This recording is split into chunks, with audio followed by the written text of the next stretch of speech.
radio for the masses. Headline edition, July 8, 1947. The Army Air Forces has announced that a flying disc has been found and is now in the possession of the Army. If the game is rigged, change the game. Game changer. I occasionally think how quickly our differences worldwide would vanish if we were facing an alien threat from outside this world. This is Fade to Black with your host, Jimmy Church, on the Game Changer Radio Network and KGRA, the Global Radio Alliance.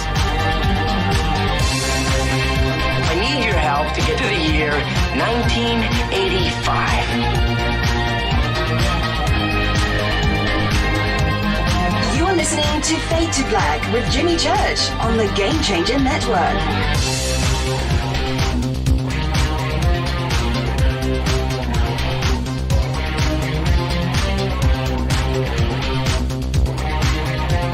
Good evening. All right, Fade to Black. Fade to Black. That's how I say it when I'm walking around. You know, to myself, Fade to Black. Bespoke radio for the masses.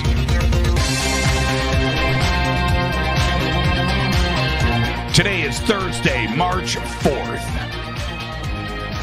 2021, 63 days into the new year, only 302 days left. We are live from a bunker somewhere in the middle of beautiful downtown Burbank, California, and I would like to welcome everybody listening all around the world, all across the United States. Hither and thither, to and fro, back and forth, up and down, east and west, north and south, far and near. This is Fade to Black for KJCR, the Game Changer Network, and KGRA, the planet. I am your host, Jimmy Church. What is cracking, everybody? How you doing? It's Thursday. It's Fadernight. It's open lines.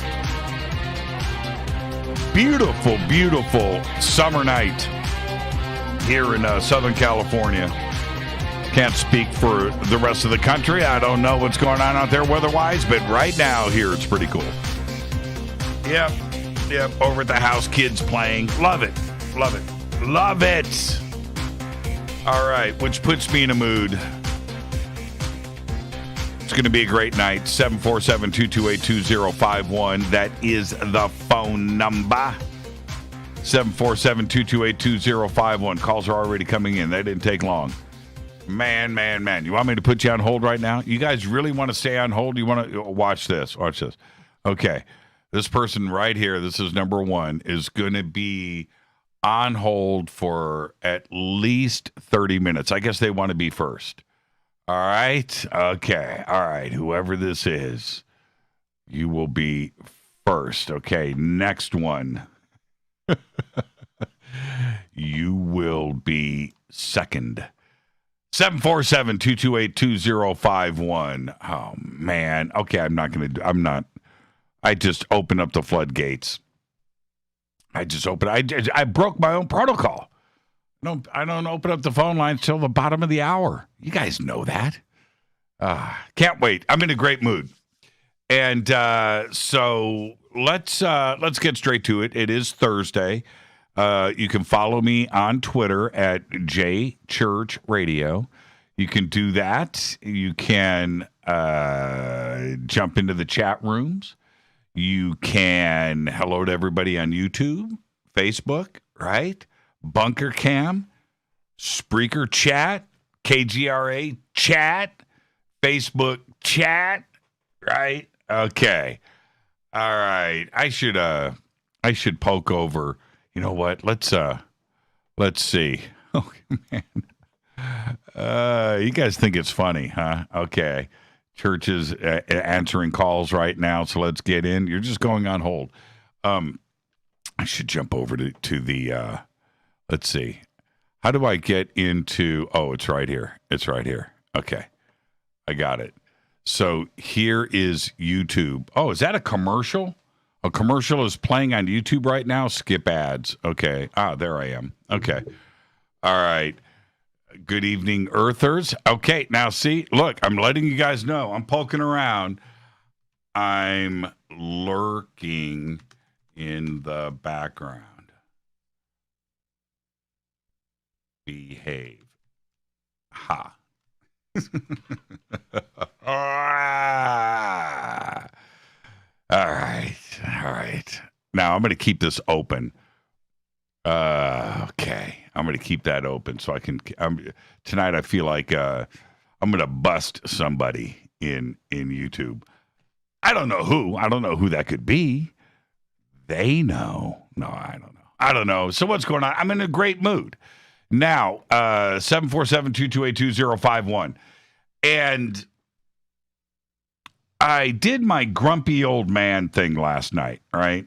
But I'm going to stand my ground on the grumpy old man comments from last night. I'm just going to do it.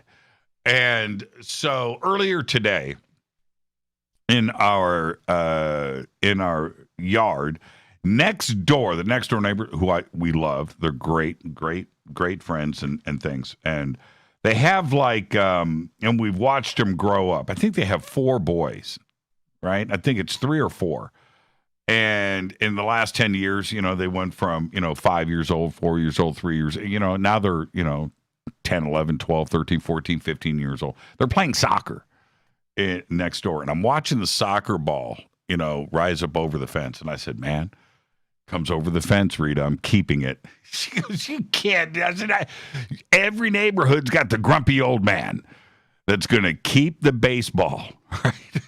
That's going to keep the soccer ball. And she goes, they don't know about those rules. I said, every neighborhood's got those rules. There's always the old man in the neighborhood that keeps the balls from flying in the yard. And I said, I should walk over. I was just in a great mood, listening to kids playing. It's so cool.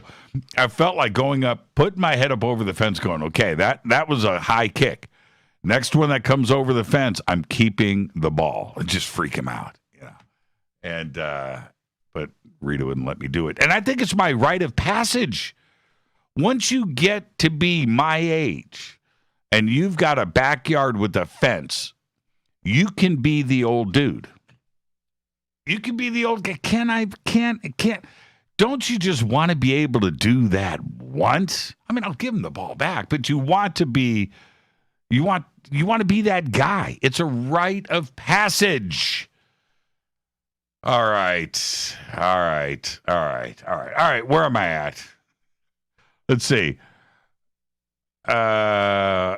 Jimmy.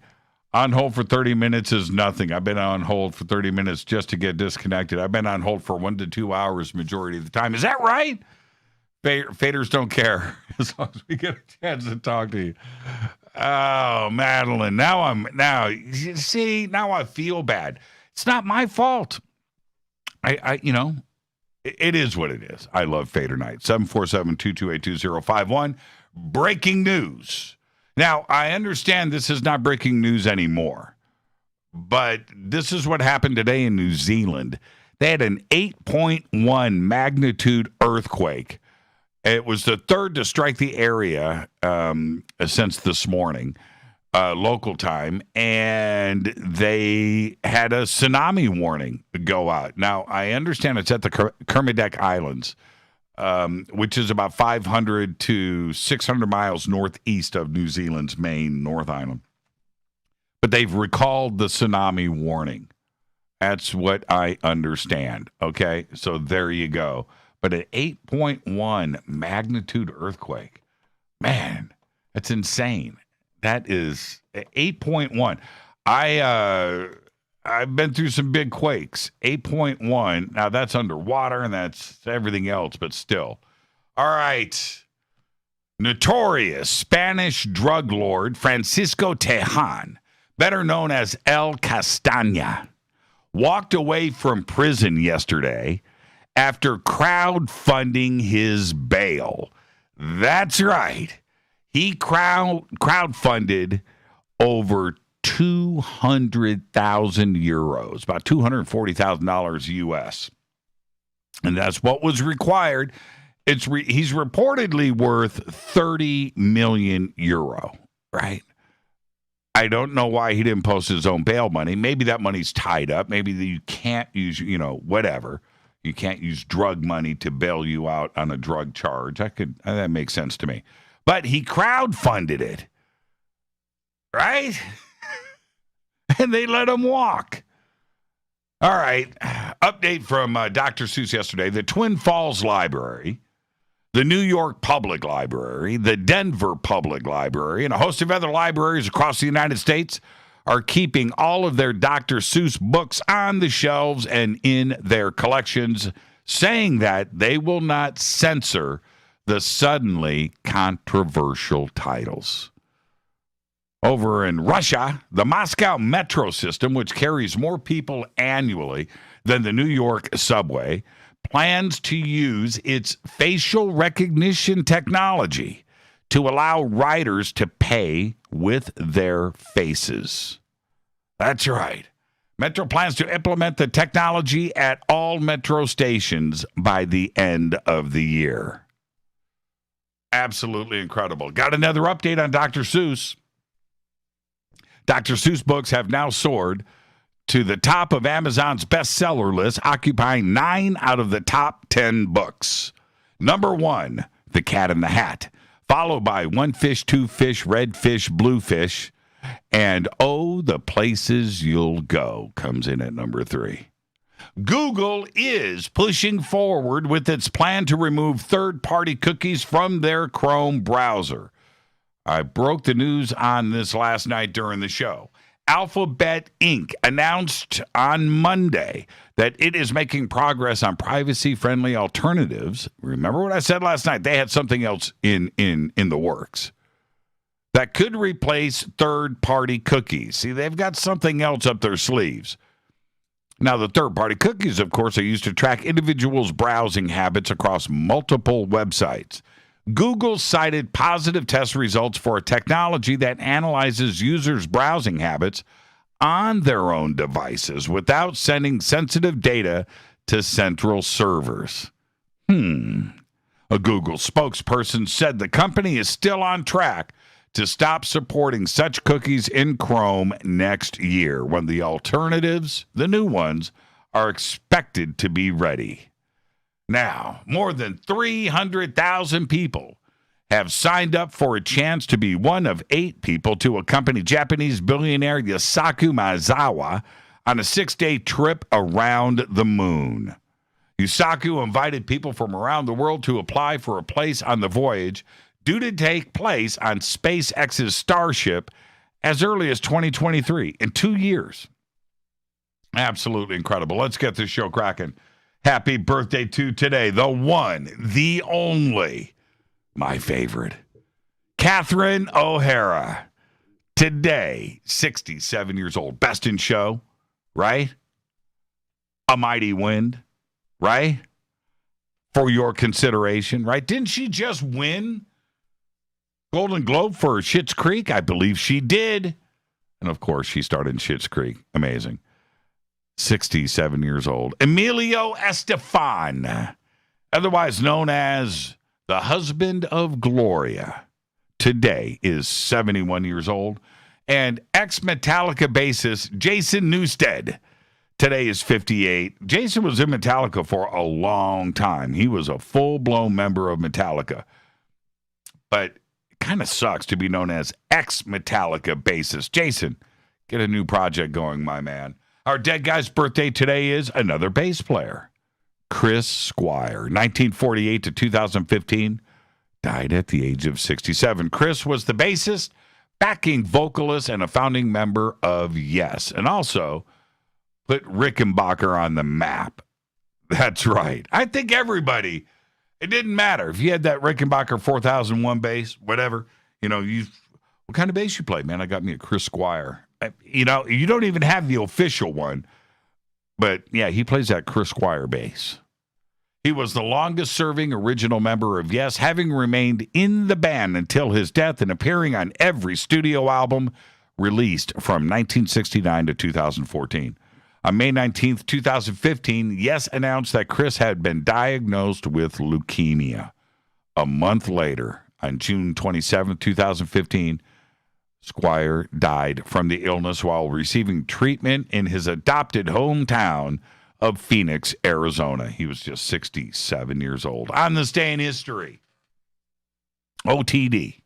Speaking of bass players, by the way, whenever you went to the Rainbow in the 80s, this is a fact. There were always two bass players there. Chris Squire and John Entwistle. 7 nights a week, man. All right. I don't know what made me think of that. On this day in history, OTD, 1994, John Candy dies suddenly of a heart attack on March 4th, 1994, at the age of 43 years old. At the time of his death, he was living near Durango, Mexico, while filming Wagons East, a Western comedy co-starring Richard Lewis. On this day in history, 1994. Fader fact. All right. Here you go. You ready? You ready for this one? The FBI and the CIA recruit heavily from one group of people. They do. The Mormons. That's right. They recruit heavily from the Mormons. Why, you ask? Why, Jimmy? Why would they do that? Because Mormons are usually cheaper to do a security clearance on. They often speak another language because of their mission trips around the world. And they usually have a low-risk lifestyle. And that's a fact, and it's all on the CIA's website. You can go read it for yourself. Tonight, it's Thursday. It's another Fader night with open lines all night long. The call-in number is 747-228-2051. I didn't tweet the comment to make you feel bad. This is from Madeline. Oh, so Madeline, we're now one-on-one, right? In Twitter, we're having a conversation. It was to let you know that faders will wait on hold for as long as it takes to hear you say, hello, you're on Fade to Black. Madeline, are you on hold right now? I'm wondering. Madeline, are you on hold? She's trying to get bumped. She's trying to get bumped to the front of the line. That'll do it, though. That'll get you bumped up. Let me know. Tweet out your phone number. Let me see what it is. All right. Time for me to hit this River Moon coffee. Oh, my God. RiverMoonWellness.com. RiverMoonWellness.com. Fade to Black blend. And you can also get the Game Changer blend. That's right. But you got to go to the Amazon store for that. But all of the links are over at jimmychurchradio.com. It's done that way for a reason. Some exclusivity to Amazon. Fade to Black blend over there. And or Game Changer blend on Amazon. And Fade to Black blend over at rivermoonwellness.com. You dig how, it's marketing. It's all about the marketing. That's right. Okay.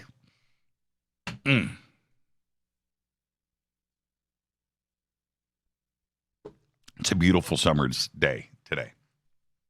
And I was talking about the Sandlot, keeping the ball from the neighbors' kids when they kick it over the fence. And it got me to thinking. And, I was outside today. It was just a beautiful day. A beautiful day. Gardener stopped by and, trimmed our trees and things. And the smell, it's just incredible. Incredible. It got me thinking. This thought popped into my head. And I wanted to share this story with you. Okay? All right. Supernatural, a little bit, in a weird way. But down in Panama, I want everybody right now to go to Google Maps, plug in Panama, go to satellite view, just scroll on in and go to the Pacific side of Panama where you see Panama City, right? And just blow it up. And as you start to blow it up on Panama City, I want you to look out into the Pacific Ocean, and you will see 3 islands out there, or 4. And the main one is called Toboga. That's Toboga Island. It's about 12 miles from Panama City, and you take a ferry out there. And on Toboga Island is a hotel and a really nice beach. It's a great place. And so me and my friends would jump on the ferry. In the summer, we did it all the time. During the school year, Saturday, Sunday, jump on the ferry, head out to Toboga, and it was great.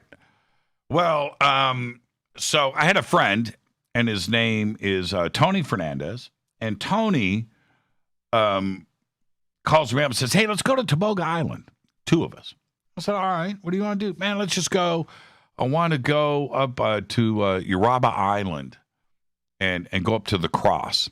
Now, right next to Toboga Island, you see the big island, right next to it's a little small island there, and that's called Uraba. I believe that's what that's called, Uraba Island. I don't see the name popping up here. Oh, yeah. Okay, you zoom in. Yeah. Okay, there it is, Uraba Island. And during low tide, you can see it's a separate island, but during low tide, you could walk. This sandbar was there, and you would walk around from the Toboga Hotel. It's not very big, not a far walk, and you'd walk across in this sandbar over to Uraba, and then Uraba had this path that you could walk up, and then on the far side of Uraba Island, there's this cliff, and you can see it right there. There's this brown spot that's sticking out. That's a cliff. And in the center of Uraba Island, it's just a hill. The center at the top is this concrete cross, and I'm going to say it's probably 15 feet tall, big concrete cross. It's called the cross. So that's what we would do is, a little hike, a little day hike, and we'd walk around the shore, go across the sandbar, go up to Uraba Island, take the path up to the top of the cross, and then walk down over to the cliffs where we could sit and look at Panama City, the canal, the boats, and it's pretty cool. So that was the plan. And we get all of our Black Sabbath cassette tapes, get those together, get some extra batteries. We got a cooler full of drinks, beer, whatever, soft drinks, sandwiches, and extra batteries. And we take the ferry over, we do the hike, we take the sandbar over, we walk around, and now we're sitting here on this cliff, listening to Black Sabbath, smoking pot. And we're up there, and we're just one Black Sabbath album after another, and sitting, and it was an amazing, the trees above us on this cliff, and it's just absolutely beautiful. And so we get down, and we had literally one joint left and a couple of Cokes. And Tony says, let's walk up to the cross, smoke the joint at the cross, and then walk back down, hike back, catch the ferry, and we'll go home. I said, all right, that sounds cool. So we walk back up to the cross. We're now in the middle of this island. The island is covered in trees and grass. There's nobody living on the island. There's nothing there but this cross. So we go up, and we're at the cross. And Tony goes, holy crap, I've only got one match. Didn't have a lighter. We were using matches. And it's windy. And so somehow we get the match lit. We light the one joint, and we're smoking it. And as the joint, it's now a roach. And then I went, what? You smell something? And I looked, and where that one match was thrown down, we started a fire. I don't know if it was Tony. I don't know if it was me. But the fire was spreading. And you have to think about what's going on here. The hotel is right here. You can see it. The town of Toboga, where everybody lived, is right here. And you can see this giant island right next door with this cross that you can see from the hotel is now a volcano. There's smoke coming up off the top of the island. I'm sure that's what they saw. But the fire's out of control, and I don't know what to do, and I grab this can of Coke, and I open it, and I'm throwing the Coke on it, and he's doing the same thing, and that does nothing. And I'm like, holy crap. We got to get out of here. I don't even know what we were thinking. I'm 15. And so now we're running down the path on this island, which is zigzagging down to this sandbar area.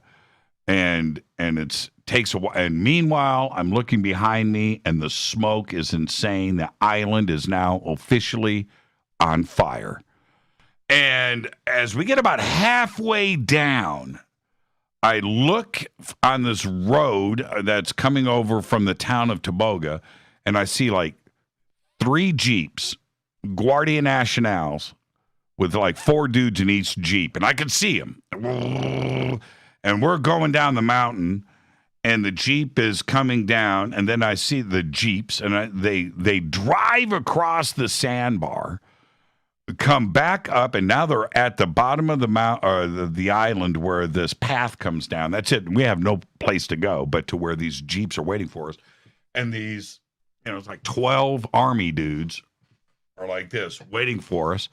And we come down, they walk up to us, they search us. We've got no matches, we've got no beer, no alcohol, no food. We have an empty cooler.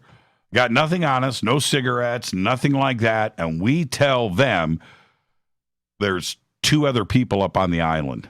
Right? Tony said that in Spanish, by the way. They handcuff us. They put us in the back of this Jeep, and we head back to town. 2 of the Jeeps stayed. I guess they're waiting for the other 2 people that are not on the island to come running down because it's on fire. They drive us back to where the ferry dock is. And they leave us handcuffed. And there was like 8 or 10 of our friends from school were there too as well. Not with us, but they happened to be waiting for the ferry. And we're handcuffed. And we got these 2 guards standing there with their machine guns. And we had to wait for the ferry, and it was like an hour. Meanwhile, the island right here, it's a ring of fire, and it's just like this, and it's just slowly burning down. By the time the ferry got there, the island is black. It went from green to black. And the 2 Jeeps ended up coming back to town, obviously without anybody with them. All of the Guardia Nacional came up to the end of the pier and stood there, and the captain came up. The ferry came. Now, when the ferry pulled around, I was like, oh, my God, the ferry's here, the ferry's here, the ferry's here. Ferry pulled up. Everybody got on the ferry, and the captain said something to Tony. And then they uncuffed us and put us on the boat. And we sailed away. And that is my summertime story with Uraba Island at Toboga in Panama. Really happened. It was harrowing. And it was the whole thing with all of this, as I head to a break, it was an accident. The whole thing was an accident. It was just an accident. Thank goodness nobody got hurt. But there you go. Welcome to summer. This is Fade to Black. I am your host, Jimmy Church. It's Thursday night. It is Fadernight. 747-228-2051. 747-228-2051. It's Fadernight. Open lines all night long. Uncensored, unscreened, unfiltered. All that stuff. Right? UFOs, paranormal, conspiracy, time travel, music, pop culture, food. I'm in a great mood. Let's do this. Man, I'll be right back.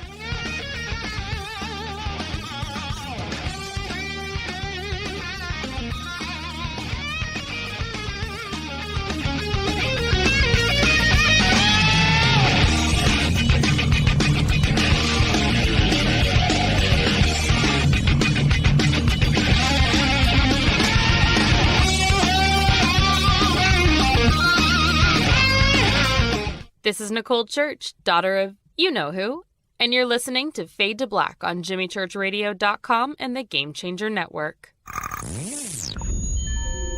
You're listening to Jimmy Church, Fade to Black.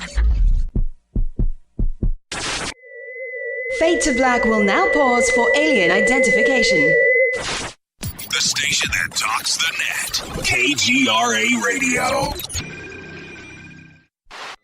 Introducing the Game Changer blend from River Moon Coffee that delivers a customized blend made specifically for the Fadernauts. If the game is rigged, change the game. It's a bolder cup with some bite. Game Changer is the coffee of choice for those that prefer an organic dark roast that is slightly lighter and milder, but it's still dark. With wild notes of pecans and chocolate with a rich, balanced, full-bodied cup that is roasted to perfection for a great coffee to start your day, as an after-dinner coffee or anywhere in between. Artisan, small batch roasted to perfection. USDA certified organic, all River Moon coffee is freshly roasted and packaged in the USA. Just go to rivermooncoffee.com or click on the banners over on our site and use the promo code F2BBLEND for 15% off of your order today.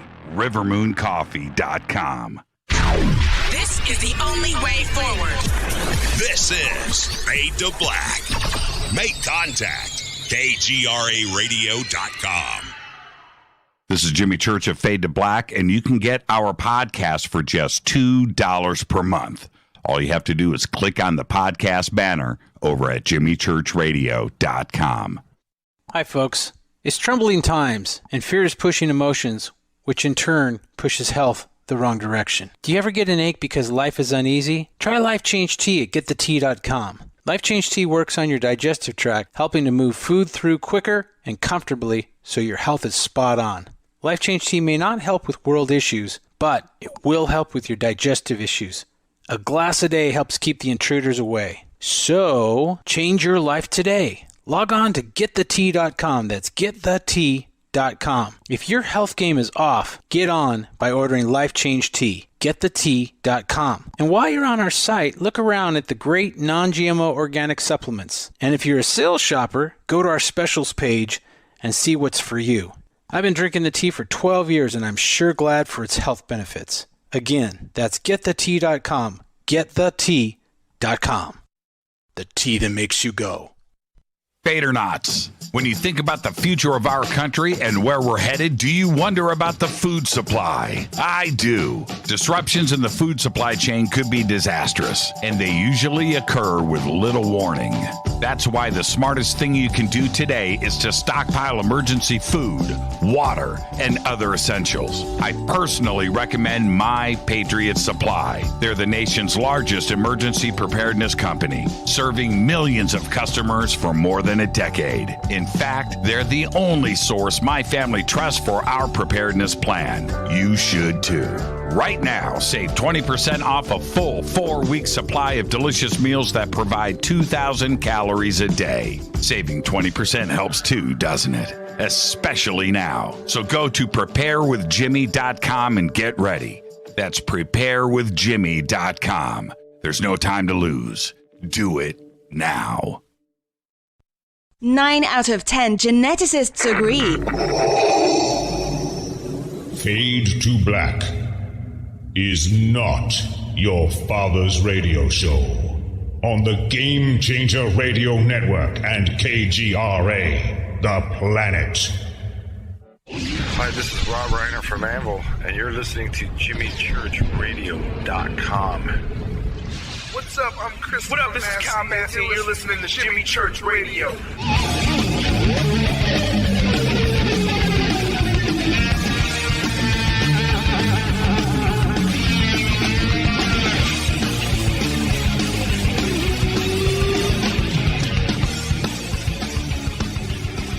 All right, welcome back. Fade to Black. I am your host, Jimmy Church. Thursday night, it is Fadernight. Open lines all night long. 747-228-2051.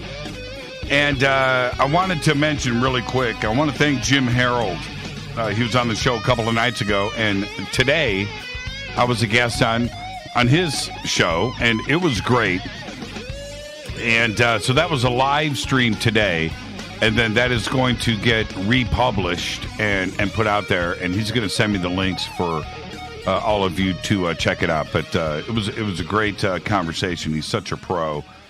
So anyway, I want to thank Jim Harrell for that. It was really cool. Going back to this story about Toboga Island, the craziest thing for me, when I remember, there was a few things that happened that day. One was Tony. We were sitting on the cliff, and we were just talking about life and this and that and things. And he tells me that he's got a glass eye. It's like, what? You've been my friend forever. What? And he looks at me and he goes, it's a glass eye, man. Like, holy crap, it is. You know, dink, dink, dink. Wow. So there was that, right? And it just, I never knew. I never knew. So there was that. And then, so I was dealing with that mentally through all of this. I mean, I was just blown away. I didn't know. And so now we do this whole thing, and now we're on the ferry. The ferry is like an hour boat ride, right? And we're going back, and we're sitting on the back of the ferry watching this island burn. And as we were pulling out, the entire village of Toboga, everybody came out of their houses, and they're all standing there, and there was such a crowd outside watching this go on, and I felt horrible. It was, and we had to sit and watch it, and we got away with it. We did. We got away with it. It was an accident. It wasn't intentional, but it could have gotten really, really, really, really bad. But it didn't. But the lesson learned is we had to sit on the back of that ferry the whole way back and just watch what was going on. Wasn't cool. It's just a summer story. There you go. All right, 747-228-2051. Oh, you watched it today on YouTube? Did you? Cool. I hope it was good. And with that, let's see who's up first. Hi, you're live on Fade to Black. Who's calling? Hi, Jimmy. This is Dean in Reno, NV. Dean in Reno, NV. That would be Nevada. Yes, and it is the place to envy. Listen. Yes. A couple of days ago, you were telling a story about a bird that you found in your backyard, and it was referred to as a head scratcher campfire tale. Yes. I can solve the head scratching in 10 words. Okay. As God is my witness, I thought turkeys could fly. WKRP. Yep. WKRP in Cincinnati, Dean. That's a good one. How old are you? Explain the debris. How? Well, in a week or so, I'll be 68. That is one of the classic episodes in all of television. Yes, I never saw it. You never saw it? How could you quote from that and then say this is when a fib is okay, Dean? A little fib is okay. Nobody would know. Well, truth be told, my children are very disturbed by my ability to quote movies I've never seen, TV shows I've never seen. I have no idea how I can do it. Wow. Les Nessman. Did you at least watch the show? At that time, I think I was really, really busy working full time and going to school full time. Right. Engineering. What? Probably not. What Dean is the reference is this in WKRP. They had which was a radio station, and so they decided to do in Cincinnati, and they decided to do a Thanksgiving promotion. And they didn't know, the station manager didn't know, but they were going to throw frozen turkeys out of a helicopter. And the carnage that happened below. And the humanity, and the people screaming as the 25-pound frozen turkeys started raining down on the city of Cincinnati. It's one of the great episodes. Somebody's going to put a GIF up from that here pretty soon. So what else is on your mind, Dean? That was it. I've been waiting all this time just to get that line in. That was an excellent way to start the show. Thank you so much, my friend. Oh, it was well worth it. Thank you. You have a great evening. Yeah, enjoy the rest of your weekend. You too. That's a great way to start it off right there. I like that show so much. Johnny, what was his name? Somebody's got to get some of this going here. Remember Les Nessman, and then who played the blonde, the office assistant? Yeah. Oh man. I can't remember. There it is right there. As God is my witness. There it is. I thought turkeys could fly. Oh, there it is right there. Thank you for that, Tara. That's awesome. There it is. There it is. Okay, it's all flooding in now. I love the Fadernauts. You guys are the absolute best. There it is. As God is my witness. I thought turkeys could fly. Let's see who's up next. Hi, you're live on Fade to Black. Who's calling? Hey, Jimmy, how's it going, my man? It's going good. Who's this?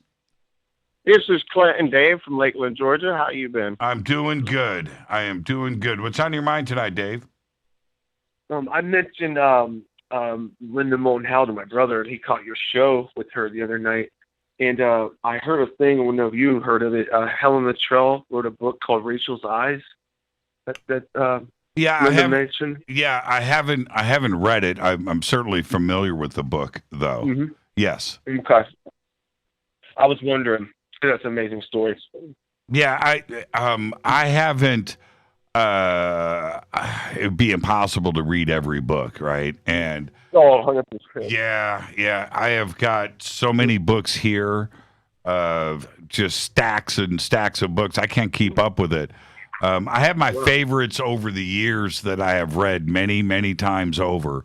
But yeah, no, I haven't read that, and I remember Linda mentioning it. Are you going to get the book? Yeah, I wish. I can't find it. I can't find it. It's on the internet. It's a good book. It blows mind. He's mentioned. He knows of it. I just wondered. I wonder if you talked to her, she could bring that up sometime. What about human mutilation? Yeah, she also mentioned the cat mutilations. That was pretty incredible. Which is sad. Man. This was I'm gonna say 5 years ago, and this cat mutilation. Something that disturbs me to think about this stuff, but. And she started reporting on it, and I jumped in and looked at a couple of situations, and then I found there was a bunch of this going on in Tustin, California, just south of LA, and it was like going on all over town for a summer. And Jim, I couldn't believe it. And it was in the news here in Southern California. I missed it when it happened. But then I just did a little bit of research on it, and it was something, especially for Linda, because when she tells you these things, most people, including myself, you listen to her and that's good enough. Right? You don't take the next step and do some research and look into it. And so, but I did. And I found out that right here in our backyard that the city of Tustin had a summer of cat mutilations, and they were all over the town. Man. Yeah. I had no idea. Yeah, I didn't either. Mentioning, military personnel, because, she checks DD-214. So she's credible. And that there was dealing with this military man, she got a hold of her. One person, she said that there's like a race of beings, and there's something about the severed spinal cord or something like that they use. And it was just fascinating.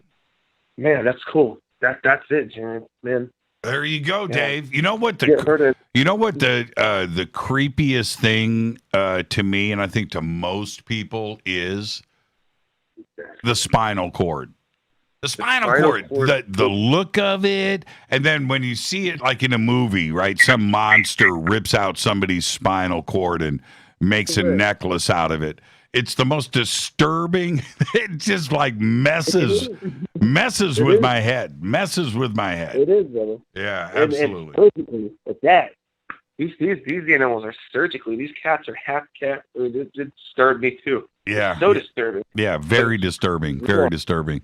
Well, thank you for the disturbing. There you go, Dave. Thank you for setting the tone of the rest of the show. Thank you so much for that. It, brother. I'll talk to you.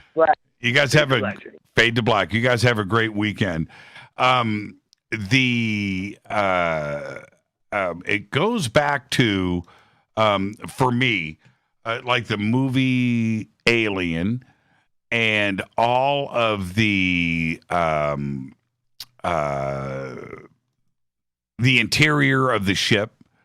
Everything, was bones, but it was Geiger, and everything looked like spinal cords. Right, the construction of the ship, very, very disturbing. And then Predator, too, as well, very disturbing to me. And I don't know why that is. I don't, but there's something about it that just ultimately just really, really creeps me out, and I can't explain it. I don't have any experiences. I love everybody. Lonnie Anderson, thank you for that. That's right. Look at all of the WKRP stuff up here in the Twitter feed. Follow me on Twitter at JChurchRadio. You guys can check it out. Hashtag F2B. Let's go back to the phones. Hi, you're live on Fade to Black. Who's calling? What are you doing, Jimmy? JT. What's up? My man. My man. You knew you were in love with Lonnie Anderson. Tell me the truth. Oh, yeah. Yeah.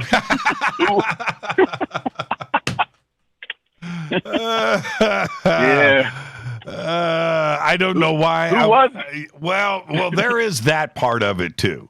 There wasn't she. Did she date Burt Reynolds for a minute? I think she did. I could be wrong. But I see the two of them together. Did they do a movie or something? I don't know. Why? I don't know. Something. I don't know. That's that Mandela effect almost. Yeah, it seems like, doesn't it? I'm wondering. Now, what if somebody comes back with, no, man, they never even knew each other? What?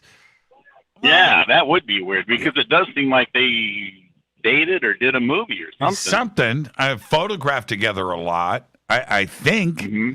Oh man, I would hate to have that Mandela effect crush me.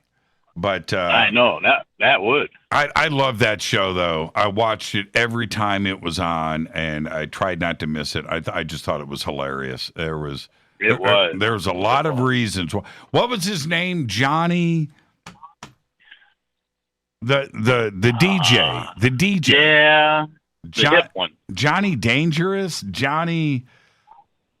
Oh, Jimmy Kane says they were married. Ah. I thought, yeah. Okay. All right. So we don't have to worry about the Mandela effect there. Hold on for a second. Freaked me out there a little bit. Yeah. Go ahead. No, you called me. Yeah. So that dad thing you're talking about, the girls not getting married and all that. You don't want your girls to get married. Yes. Well, as a father of 4 daughters, the youngest is 22 now. And one thing I used to do whenever they'd bring their boyfriend over for me to meet him or something, I literally would be cleaning my handgun at the table, and they'd walk in, Dad, this is, so and so, and I'd stand up and I'd shake your hand, but I got, gun cleaner all over, Right. But I mean, be polite about it, but just nonchalant, just had that going. And the other thing that used to drive all 4 of them crazy was, and I did it intentionally, but I was so smooth at it, is like I could never intentionally remember the boy's name. Like, Dad, this is Bryant, you know, and I'd always, oh, young Bryant, you know, nice to meet you. And then every time after that, like going out the door, okay, Brandon, it was good to meet you, you know, or Brian, or, you know, and then my daughter would call and I said, have you heard from, you know, I just go off, Brandon today? Who? I said, Brandon, your new boyfriend. Dad, it's Bryant, you know. Oh, yeah. You know, I just always never intentionally get their name right for a couple weeks. Just to let them know that, you know. I thought I was the only dad that did that.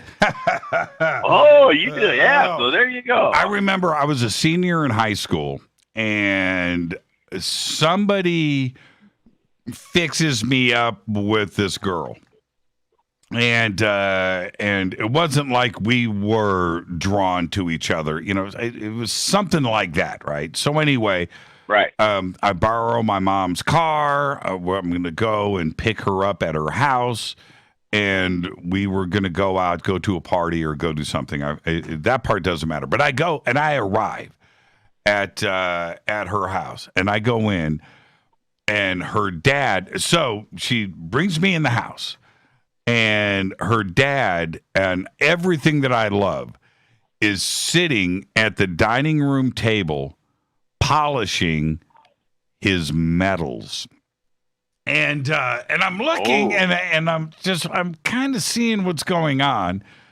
And I almost, you know, and she goes, my dad was a Marine in Vietnam. And I'm thinking to myself, why would he be polishing his medals now? I know, right? Now I know exactly what was going on. It was just so funny. And I'm sure if he said something to her, you know, so what's up with that Jim Church character? I don't think he's coming back over, Dad. I don't think he's coming a Marine back. Thing, I mean. So it was... Okay, so it was Gary Sandy that played Andy Travis. That dude was hilarious. Howard Hessman, of course, played Dr. Johnny Fever. That was his name, Johnny Fever. Yeah. And, wow, Lonnie Anderson, she played Jennifer Marlowe. And, of course, Tim Reed, Venus Flytrap, right? That's the one, yeah, Venus. That's the one I was trying to think of, Venus Flytrap. Yeah. And, of course, Richard Sanders as Les Nessman. And Frank Bonner, of course, was Herb Tarlack. He was the, I swear turkeys could fly. That was him, the station manager. That was such a great show.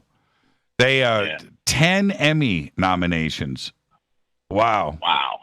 Yeah, there you go. That was a great show. That was a great show. So what else is on your mind before I head to break? Yeah. Did you ever get that license plate I sent you about? It was back in June. I never heard whether you got it. I might have. I held it up to. I held it up to the camera. Oh, did you? Yeah, I missed that episode. Yeah. Yeah, I've got it somewhere here in the bunker. Don't make me go and dig for it. But yeah, I have it here. Yeah. Yeah. I quizzed you on what your 4 favorite tools of the trade were, and I made that license plate up. And I never knew if you got it or not. I knew I sent it. I meant to mount it to the wall, or did I? No. Okay, but yeah, that was my intention. Now that you reminded me, thank you, JT. Yeah. I'll mount it to the wall. I put the suction cups in there because what I do is I got my drummer one in the back window of the pickup, you know, with, you know, it's got my Zildjian symbol on it, you know, Zildjians and Pearl and all the things like that, Gibraltar, Regal tip, drumsticks, emblems on them, you know. Put that on there. That's actually got me a couple hugs before, you know. Like, what? You know what? Maybe I should put it in the back window of the Jeep. Instead of in the bunker. Where do you want it? Do you want it in the back of the Jeep, or do you want it in the back of me? Do it wherever I don't know if Rita would like it if you got a hug from somebody. Walking out of the store. But I think I could put it right over there below the green Strat in that open area, and then everybody would see it each night on the show. Oh, that'd be cool. Absolutely. That, but So, and then, hopefully, when I renewed my Game Changer thing June 8th last year, I sent Drew a couple messages and have done that thing on the website. Still waiting on my hat and shirt, hoping, anxious to get that. Oh, why do you never got it? No, I emailed him one day and he said they were, because of COVID, they were having a hard time getting them or something like that. Yeah. Well, we ran out of a couple of things, but okay. Well, we'll look into that this weekend, JT. Oh, well, that'd be cool. I don't know. Well, you brought it up live on the air, so now I kind of got to do something about it. You brought up, I gave you a license plate. Now, where's my hat? I see how you do it. That's indie style. Is that indie style? Yeah, that was smooth. It was smooth. Oh, okay. Yeah. I'm wondering Twitter right now. Ha ha, JT. Well done. There you go. Hey, all right. JT, all the best to you and the family, man. Hey, have a good weekend. Thank you so much. And, Give it to me. Fade to Black. Number 624 to 26, everybody. Have a good one. You too, JT. Thank you so much, man. And JT, trucking out there in Indianapolis. I'm going to take a quick break. This is Fade to Black. It's Thursday night. It is Fadernight. Open lines all night long. 747-228-2051. 747-228-2051. I'm your host, Jimmy Church. Open lines all night long. I'll be right back. Stay with us.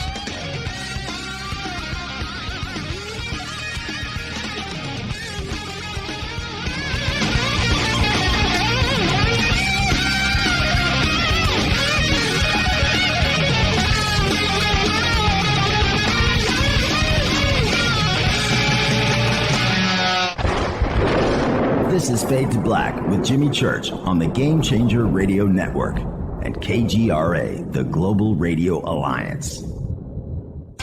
This is KGRA Digital Broadcasting Station, Salt Lake City, Utah, Van Buren, Arkansas.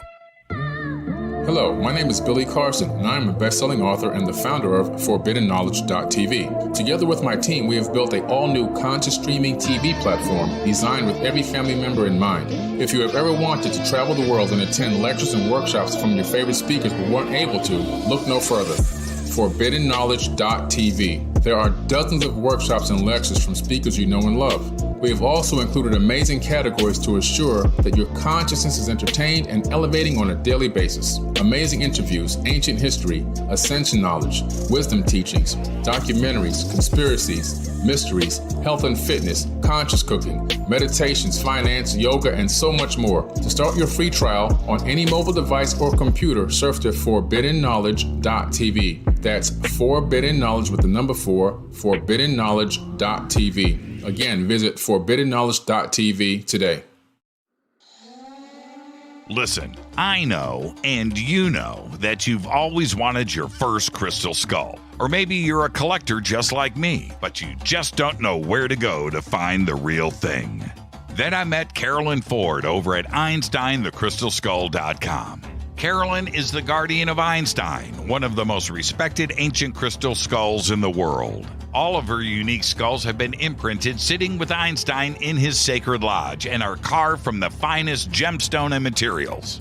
Imprinting is the process of receiving the ancient wisdom from the master skull or master computer.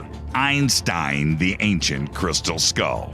To see Carolyn's current collection of crystal skulls, just visit her store at EinsteinTheCrystalSkull.com or click on the banner over on our site. Don't forget to use the promo code Jimmy at checkout to receive 10% off of your order today. That's promo code Jimmy. Finding your first or next crystal skull is easy. Just visit EinsteinTheCrystalSkull.com.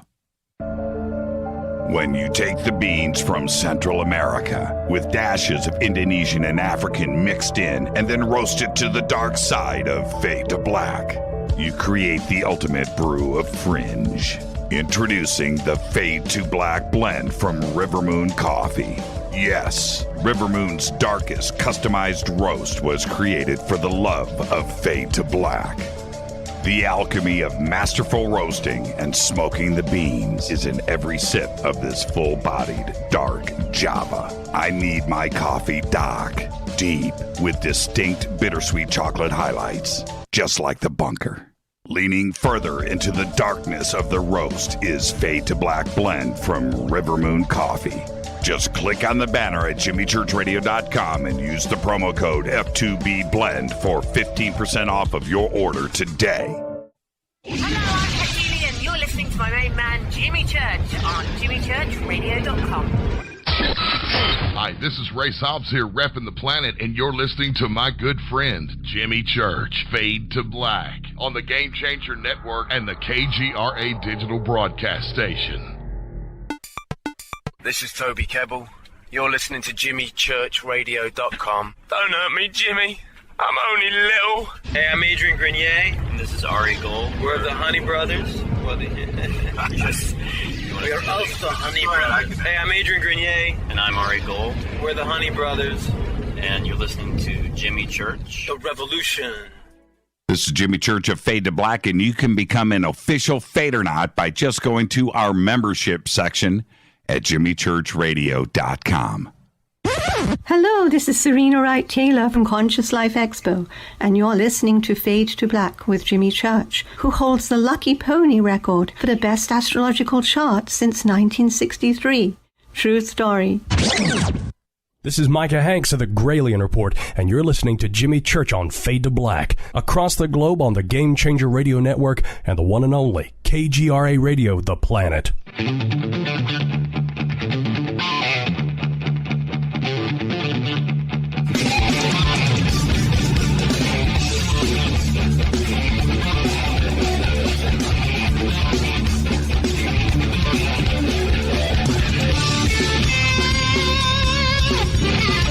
Welcome back, Fade to Black. I am your host, Jimmy Church. Thursday night, Fader night. Open lines all night long.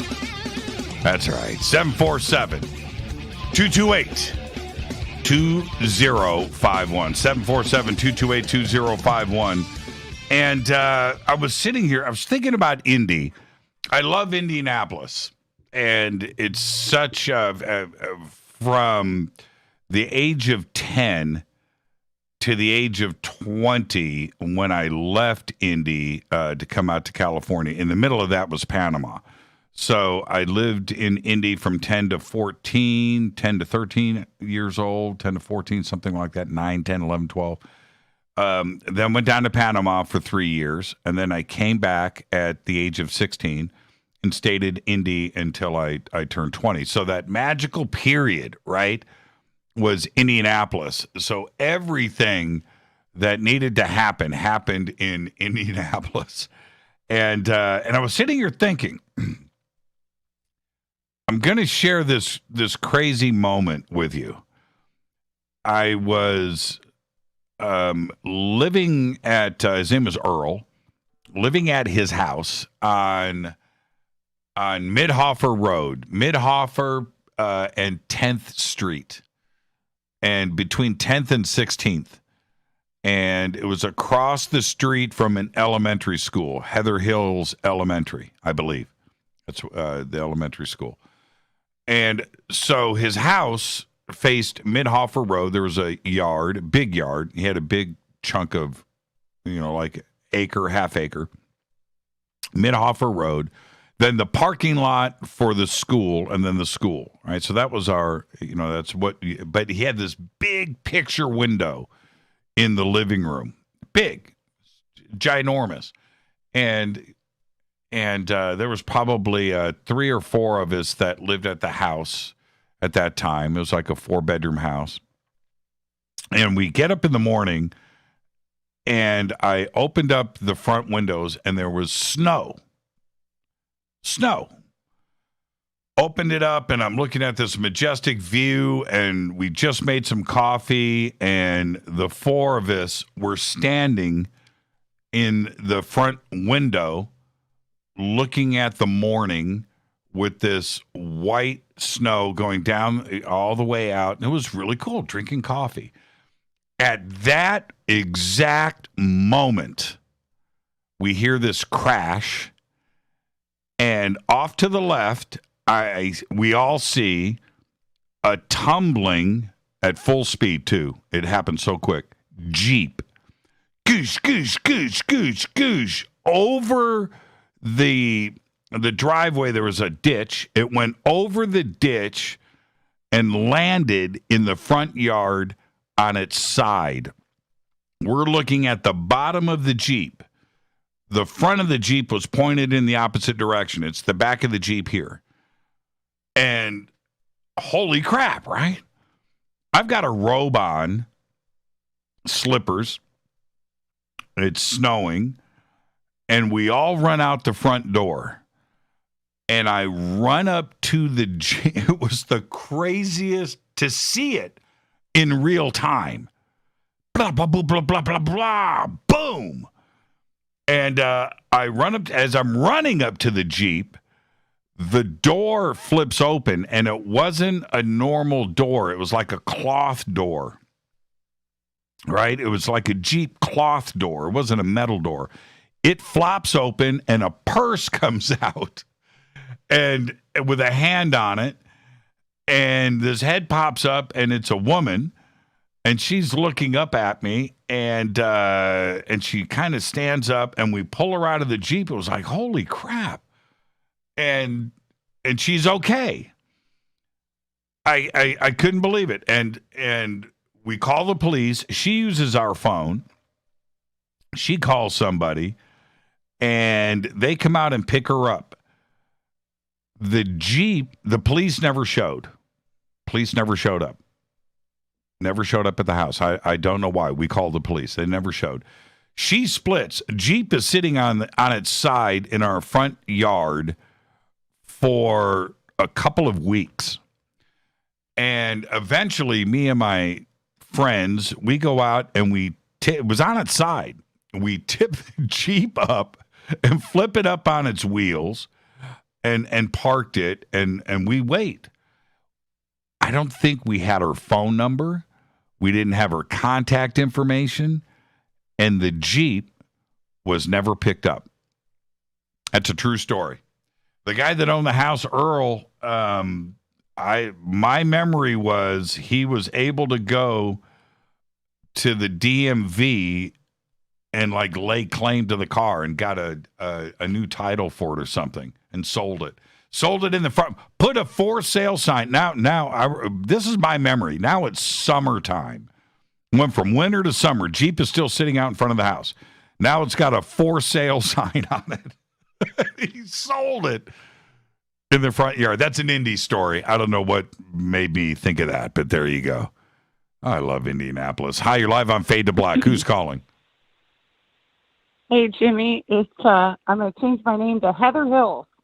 Heather Hills. Heather from Mansfield. But when you mentioned Heather Hills with me on hold, I was like, well, you know, I live in a hilly town, so there you go. That works. Heather Hills. It works for me, Heather Hills. Look, I'm just going to let you know, I just wrote it down. I'll hold it up to the camera. I wrote down Heather Hills.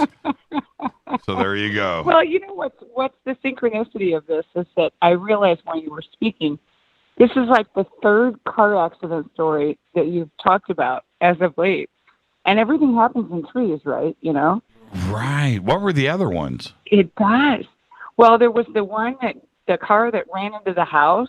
Oh, that, yeah. Oh, yeah. And then there was the car store. Oh man, what was the other one? The RV. The RV. Another. The lady that ran into a bunch of cars and crashed and stuff. Or was that the same story? The other two that you're talking about. The RV that I photographed with, and the police didn't care. The RV that ran into the building. That was like 2 weeks ago. Right. There was that, yep. and then I told the Hummer story, which reminded me of that, right? And then this one. Yeah, what is it with me and car accidents? No, I just noticed the synchronicity, and then when you said Heather Hills Elementary, and I'm on hold, I was like, all right, there we go. Yeah. Heather Hills, it is. Yeah, I've got a few other ones. And the synchronicity of talking about WKRP in Cincinnati with a Heather Ohio girl. So I was like, man, I grew up watching that show. I'd sing it for you, but I have a really bad voice. No, you don't have to, and don't ask me to sing it. Yeah, you wouldn't. No one would want to hear that. No, but I have it in my head. It's stuck there in a loop. Yeah, I'll never forget that Jeep. That Jeep flipping into the yard, and I can't imagine that. It and was just sitting there forever. It was just wild, and we're running up to it. It was, four of us, strapping 20-year-old young men. Right, we're out there to get on the scene of the accident. And the way that cloth door flipped open and that purse came out, I couldn't believe it. It was like a Sherman tank or something. Yeah. Purse, man. She's hanging on to the purse. The purse comes out first. Yeah, that's a 100% true story right there. That is not embellished at all.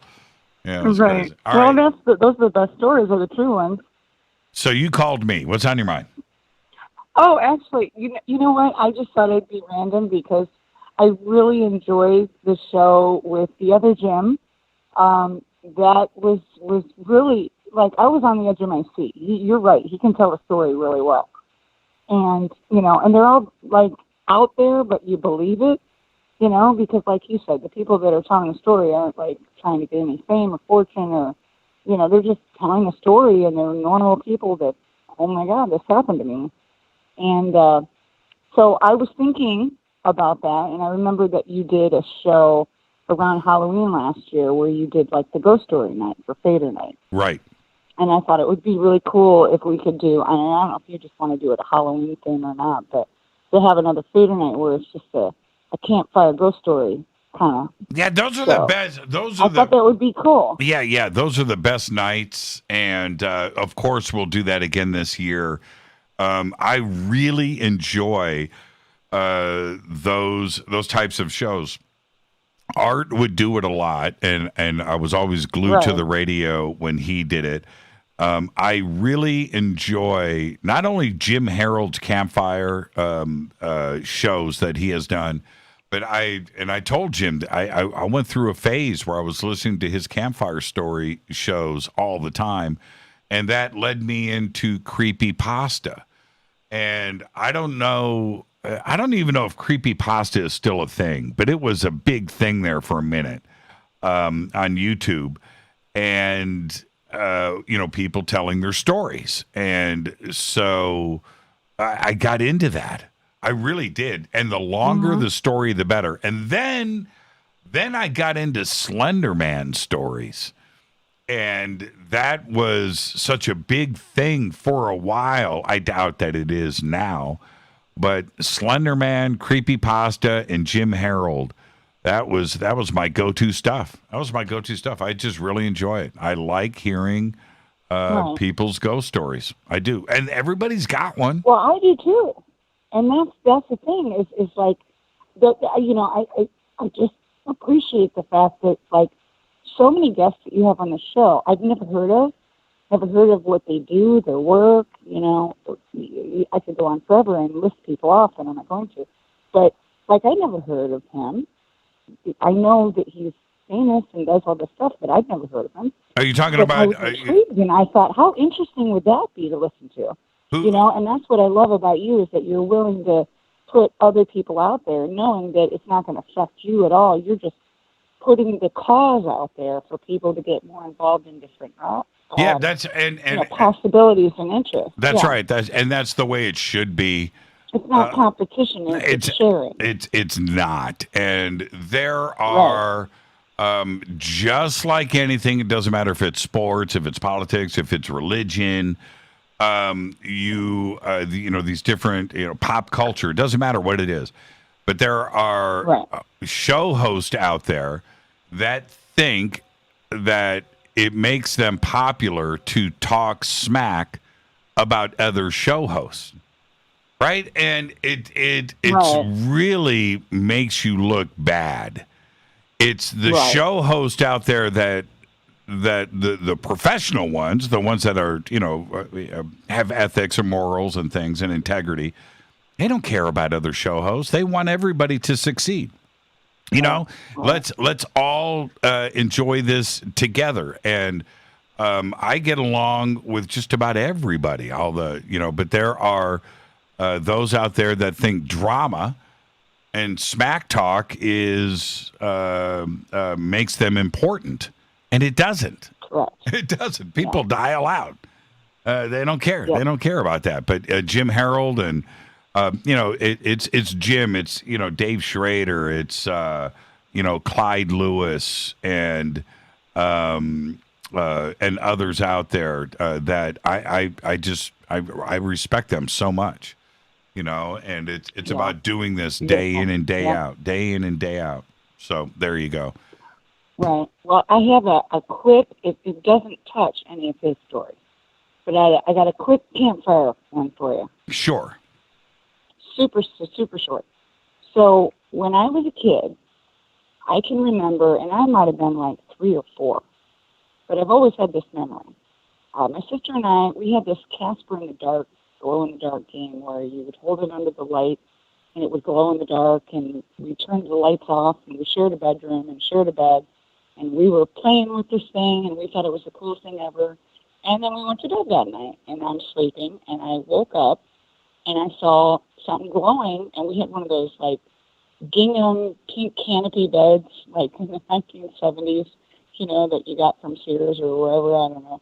But I can visualize it in my head. But and I saw this light above the canopy, and I thought, because my sister was a prankster, and I thought she put that Casper thing up there just to mess with me. She teased me all the time.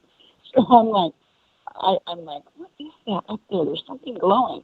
So, and I couldn't see under the canopy, so I reached forward, I look up, and there's this glowing light in the corner of my room, and it's my grandmother. I can see her face, and I can see this white light around her, and like flowing, like, looked like fabric, but there was nothing underneath her, no body. And she looked at me, and she said, everything's going to be okay, and I love you. And I went, okay, Grandma, and I went to bed. Never spoke about it. Never said a word to anyone. Flash forward about 25 years. I think my sister and I were at like Lonzo's Weiner or something. Okay, Heather, I need you to speak. Heather, you need to speak up into the phone. Okay, I'm sorry. You're sorry. drifting. I moved it away. I'm sorry. Anyways, 25 years later, we're sitting at like a Weiner or something, my sister and I. And somebody mentioned something about ghosts or whatever, and I'm sitting there, and I'm half paying attention. But I hear in the corner, and I'm like, my sister's like, oh, yeah, I saw a ghost once. My grandma came to visit me. And I'm like, then my ears turn, and she's like, yeah, she showed up in this, like, glowing, like, thing with whatever, and she said, everything's going to be okay, and I love you. I never told her. Yeah. I never told her that. And when I looked at her, she was asleep. And it's just a memory I have. I never spoke of it. I've always had it. It was always a weird comfort. But when I heard her say it, I was like, no way. Yeah. But somehow it was like separate for each of us. We weren't aware of it. We didn't experience it together, even though we were in the same room, same bed. But it happened because she had a recollection of it. I had a recollection of it, and we never spoke of it. So I thought that was a pretty, like, profound, amazing thing. Yeah, it's just and I thought of that when he was telling his stories the other night, and I just wanted to share it. Yeah, so, and thank you for that, Heather. This is the thing. It's just proof and confirmation. I mean, what you had just shared with us, we have heard others with the very same experiences over and over again. And all it is, and thank you for the phone call, Heather, and have a great weekend. All that is just confirmation, for those out there that have not only gone through different experiences, but it's the shared experience. It's when something like that, happens, and it turns out that you weren't the only one that went through it. I love this shared experience. And and you find out about it so many years later. That's even stronger, where somebody has remembered it. And remember that time? What you remember? You You remember that? That was real? I love that. I love that. Let's go back to the phones. Hi, you're live on Fade to Black. Who's calling? Like that. Okay, you got to turn me down. Jimmy, You got to turn me Jimmy, down. can you hear me? Yeah, I was just going down to turn you down because I heard you in the headset. Your radio popped on. I know how it works. Okay. Can you hear me now? Yeah, who's this? This is Keith from Long Beach calling again. How you doing, Jimmy Church? I'm doing good, man. What's on your mind? Well, actually, I wanted to talk about the Air Force connection to all that's been happening. If the last 2 weeks I've been calling, I kind of started at the beginning, which is, I guess, the best way to do it. So, yeah, there is a definite Air Force connection. The Air Force has contacted me in strange ways, and I am actually kind of an Army brat. And as you know, the Air Force came from the Army. And my grandfather, my mother's father, the Levine, the Levite, had light hair and blue eyes. He was stationed in Hawaii during World War II, and I come to find out he was a radio man in the Air Corps, and he actually set up the poker games. You know, my mom was like, well, you know what your grandpa did? He wasn't a war hero. He set up the poker games for the officers. He was in Hawaii the whole time. So that's kind of interesting.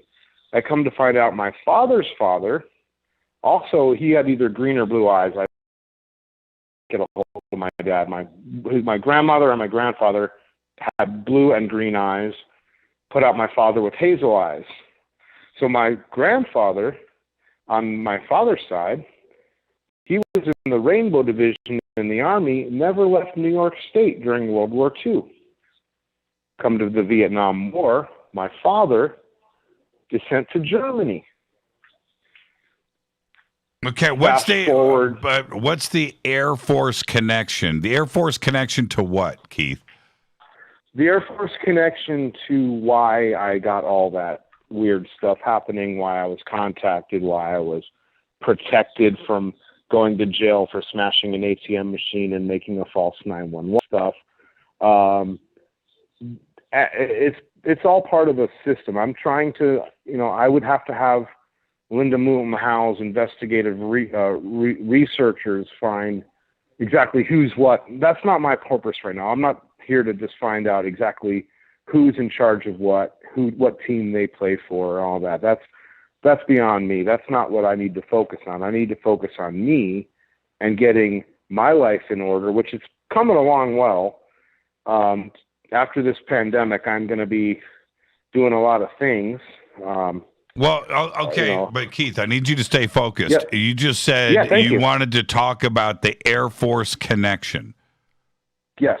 Okay, so let's get back to the Air Force. Back to the Air Force. So fast forward to me, I lived for 15 years in this apartment by myself. I started out on a trust fund, and then after that I was working as a sound guy and kind of paying rent myself and yada, yada. Then I got my job selling telescopes where I rose up in that ranks, and even to where my picture and pictures of, name was in the big astronomy magazines. And I was pretty good at it, but I was grossly underpaid, and it led to the breakdown, which led to the diagnosis, which led to all these other things. I was living in Costa Mesa, smack dab in the middle, probably the barracks, who knows what it was, I mean, the buildings are new, of the U.S. Army Air Force's Santa Ana base that closed down in about 47, and Costa Mesa was built on it in the 50s. I didn't know this until the end of it, when the weird things started happening, and I was talking to a lot of people. They brought it to my attention and said there was a lot of things just a lot of things buried underground here. So now to fast forward to I will go into one other very important thing, just to really touch on it. One night before all this happened, I was walking from my car, which was in a carport, not at my building, across the parking lot on a cloudy night, and I turned my head up, and something told me, hey, look up for a second. I look up, and through a hole in the clouds, I see this large, dark gray, totally silent, triangular craft at a very high altitude passed through a hole in the clouds. Now, this is what I talked to Corey Good on in 2018 on your show prior to the Air Force really slamming me down hard. And this was because I was going around the marinas talking to a whole bunch of veterans that had top secret clearance. I had talked to somebody from the Coast Guard who was a Vietnam War hero, and I'm not going to mention any names, obviously, who even disclosed to me that he was given a ride. He was literally taken up on one of the big ships. He didn't know where he went. They let him look out the window, essentially, when he was out there, kind of thing like that. But he didn't know, where he was. It was like, hey, you got to check this out. You're a war hero. We're going to give you this before you retire so you can have this experience. But you can't tell anybody who doesn't already also have this clearance. Well, naturally, I have this clearance, but it hasn't been given to me officially in a military fashion. It's been given to me from a much higher connection. So I'll let you ask questions at this point. Well, it's just a string of fascinating events that just, I don't know if they're all tied together or not. I don't know. I mean, look, I've and I do want to thank you for the phone call, Keith. I look back at my own life and listening, to you. I look back at my own life, and I've got this string of just crazy things, and I talk about them all the time. Are they connected? You know what? Probably not. But I had some more pertinent details of the things of contacts, things that were said to me by certain people that I think need to go before we end.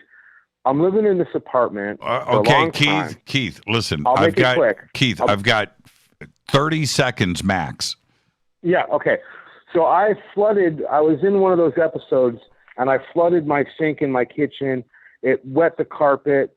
The next day, I get a knock on my door at 9 a.m. There's a Hispanic gentleman in the red T-shirt from the carpet company that works on the units. And he said to me, Colonel so-and-so from Vandenberg sent me. And then he proceeded to fix that carpet like nothing, like professional. I mean, I left and he did his thing. I don't know what they put in there, but Colonel Vandenberg, this is just a carpet guy. Colonel so-and-so from Vandenberg sent me. Yeah, that's crazy. That's crazy. Yeah. That's crazy. That's crazy. So, well, Keith, listen. That's Keith, I got to head to a break. Enjoy your weekend. Oh, yeah. And thank you for the phone call. And I love you, Jimmy. Yeah, right back at you, Keith. Right back at you. I got to head to a break. 747-228-2051. This is Fade to Black. I'll be right back.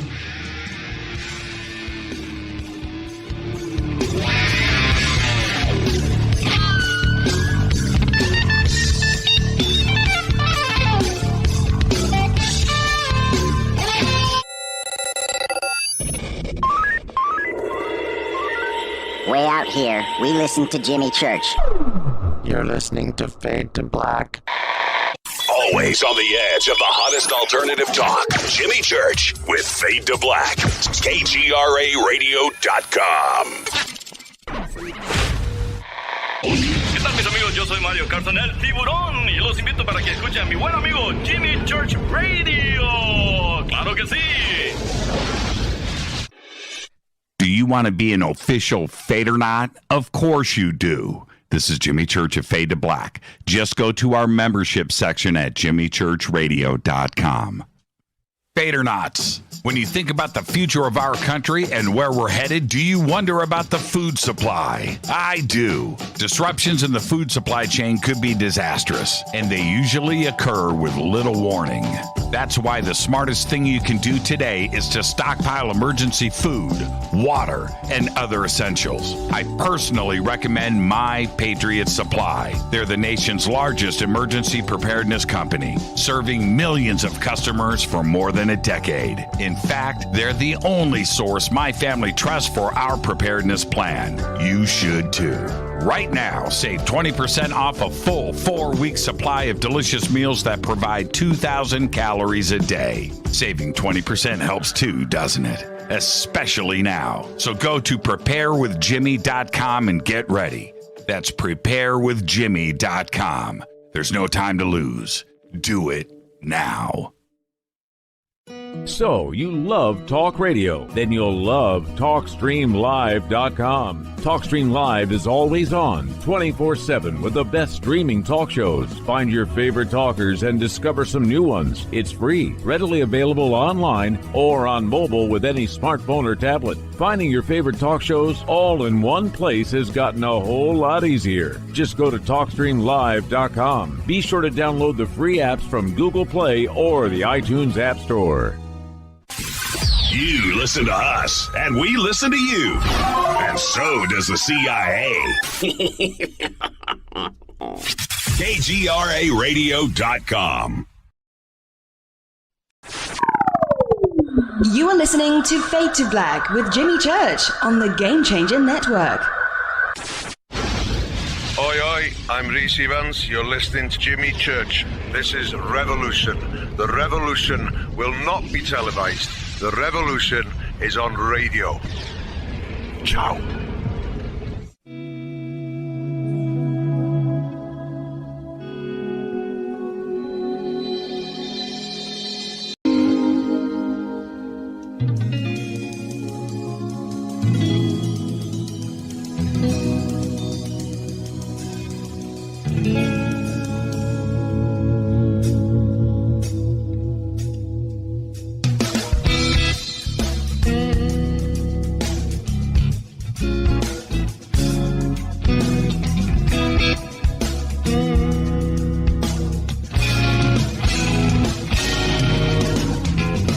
Welcome back, Fade to Black, Thursday night Fadernight.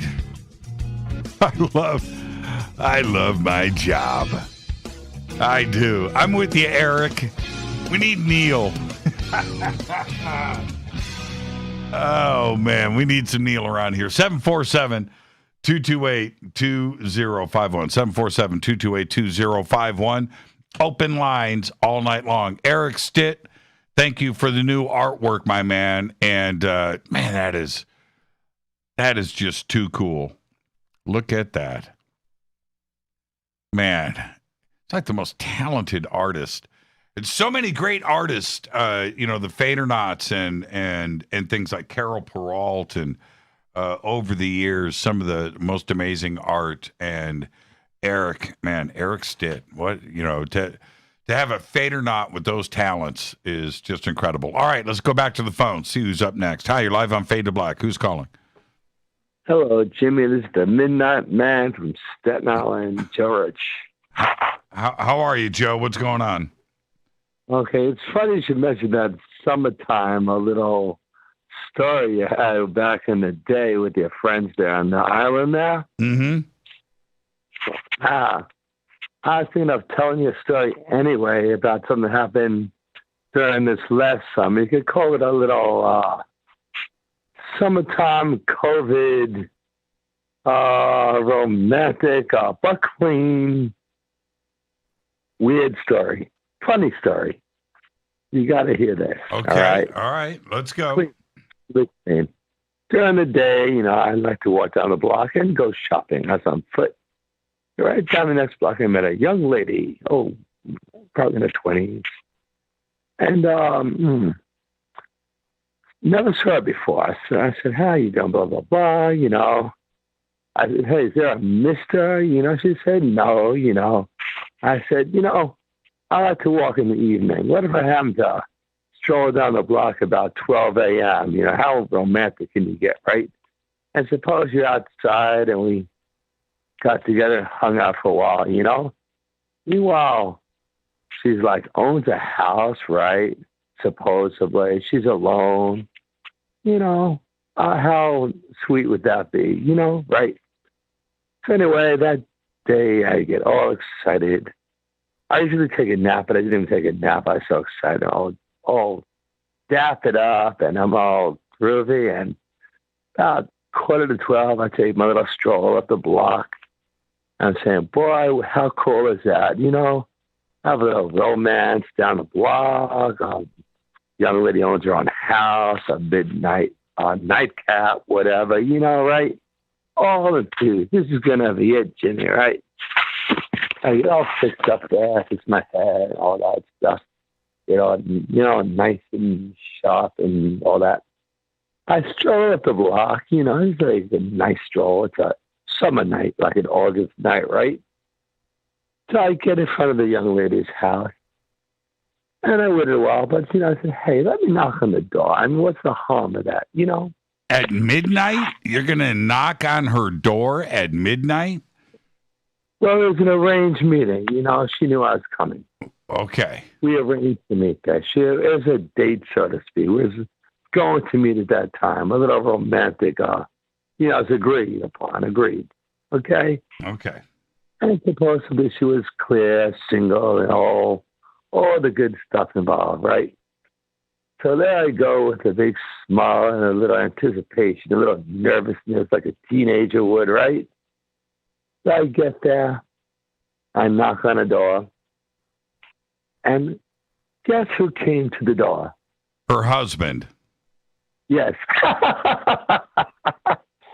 So I looked him in the eye and I said, well, I'm very sorry, right? What am I going to do? I turned around, I didn't look back, and I just walked away. But I tell you, that was a kick in the butt. That's a great story. That's a great story. You had the courage to go up and knock. I knew the ending. I knew the ending, Joe. Oh, yeah. I knew the ending. The thing is, if the young lady had some ideas, if she would have told me, it could have been done the right way. I mean, for good or for bad, judge not, judge for, judge against. But she already knew what she was doing. You know what I mean? But it's just another one of life's experiences. It's just, you know, that's a great story, though. It was funny. That's a great story. I apologized to the husband one day, you know. I said, you know, well, they didn't exactly tell me the whole story. Otherwise, I would have never done it. So we're not friends, but we have kind of a mutual understanding, at least, you know. So I made nice. Like, he's not going to shoot me when I walked on the block, you know. Oh, man. It's New York. Joe, anyway, thank you for that, my man, and enjoy your weekend. Well, you too, brother. Have a good night and hang in there. Yeah, you too, Joe. Thank you so much. That story, that's courage. Joe, you're all right, man. You are all right. You are all right. And it's I'm looking here. Yeah, okay. Everybody's talking about Neil now. Whatever happened to old Neil? And Joe just said at the end of that, have a good night and the rest of your night. We are, Rita let me know that after the show, I am hitting, we found, I'm not going to say who, what, where, can't do it, but we found, and I feel bad. I'm just coming clean. Can I come clean? I'm going to come clean with everybody. We have 2 taco trucks that we go to. Well, one is a truck and the other one is a stand. And we stopped going to the truck and started going to the stand. And the stand is amazing. It's absolutely amazing. But by chance, I found last month a taco restaurant. And the most amazing, I can't even explain it, what's going on here, but a couple of chefs, culinary action going on. The absolute and most extraordinary tacos ever. And so Rita informed me that I'm going to this restaurant after the show tonight, which I'm fine with. But this is where the weirdness is. The taco truck got bumped for the taco stand. And I love to tip. I love to hang out. I like to make friends with everybody. That taco truck was our place for a couple of years. And then it was the taco stand on the side of the road. And loved it. This family's great. The food was great and everything. And now I feel this guilt. And now it's this restaurant. And that's what I'm going to do tonight. Is that wrong? Do you have to go back? This is what I'm, is there an ethical thing? Do you go back like to the old taco truck once in a while just to say hello and order some food and support them?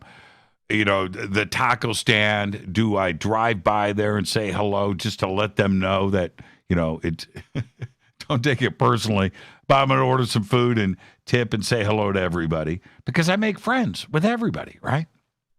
Now, this restaurant, when I walk in, it's hello, Jimmy from the back, and it's all cool. It's our new spot, and I've got this guilt. Should I have restaurant guilt? Should I have that? I don't know. Let's go back to the phones. Hi, you're live on Fade to Black. Who's calling? Sam Michael from Saskatoon. How are you? I'm doing good, St. Michael. How are you, man? Lovely. And taco, Michael, you got to turn me. You got to turn me down in the background, man, because you're going to be listening to that. I got you off. In the volume in the background. I don't know how that would be reverbing. Okay. Are we good? Okay, we're good now. See, you just turned it down. Okay. No. I was like at 2. And now I'm at 0. You were talking about taco, right? Yes. And like most I want to get past that anyways. I want to tell you a story. Not a story, something that happened just recently, okay? What happened? I have, because of the COVID and stuff like that, we, everybody isn't, being able to do their normal things like dentistry, like me, dentistry. Mm-hmm. Haven't had it happen, and had some serious upper right side dental problem, and I'm getting some serious dental issues, upright pain and stuff.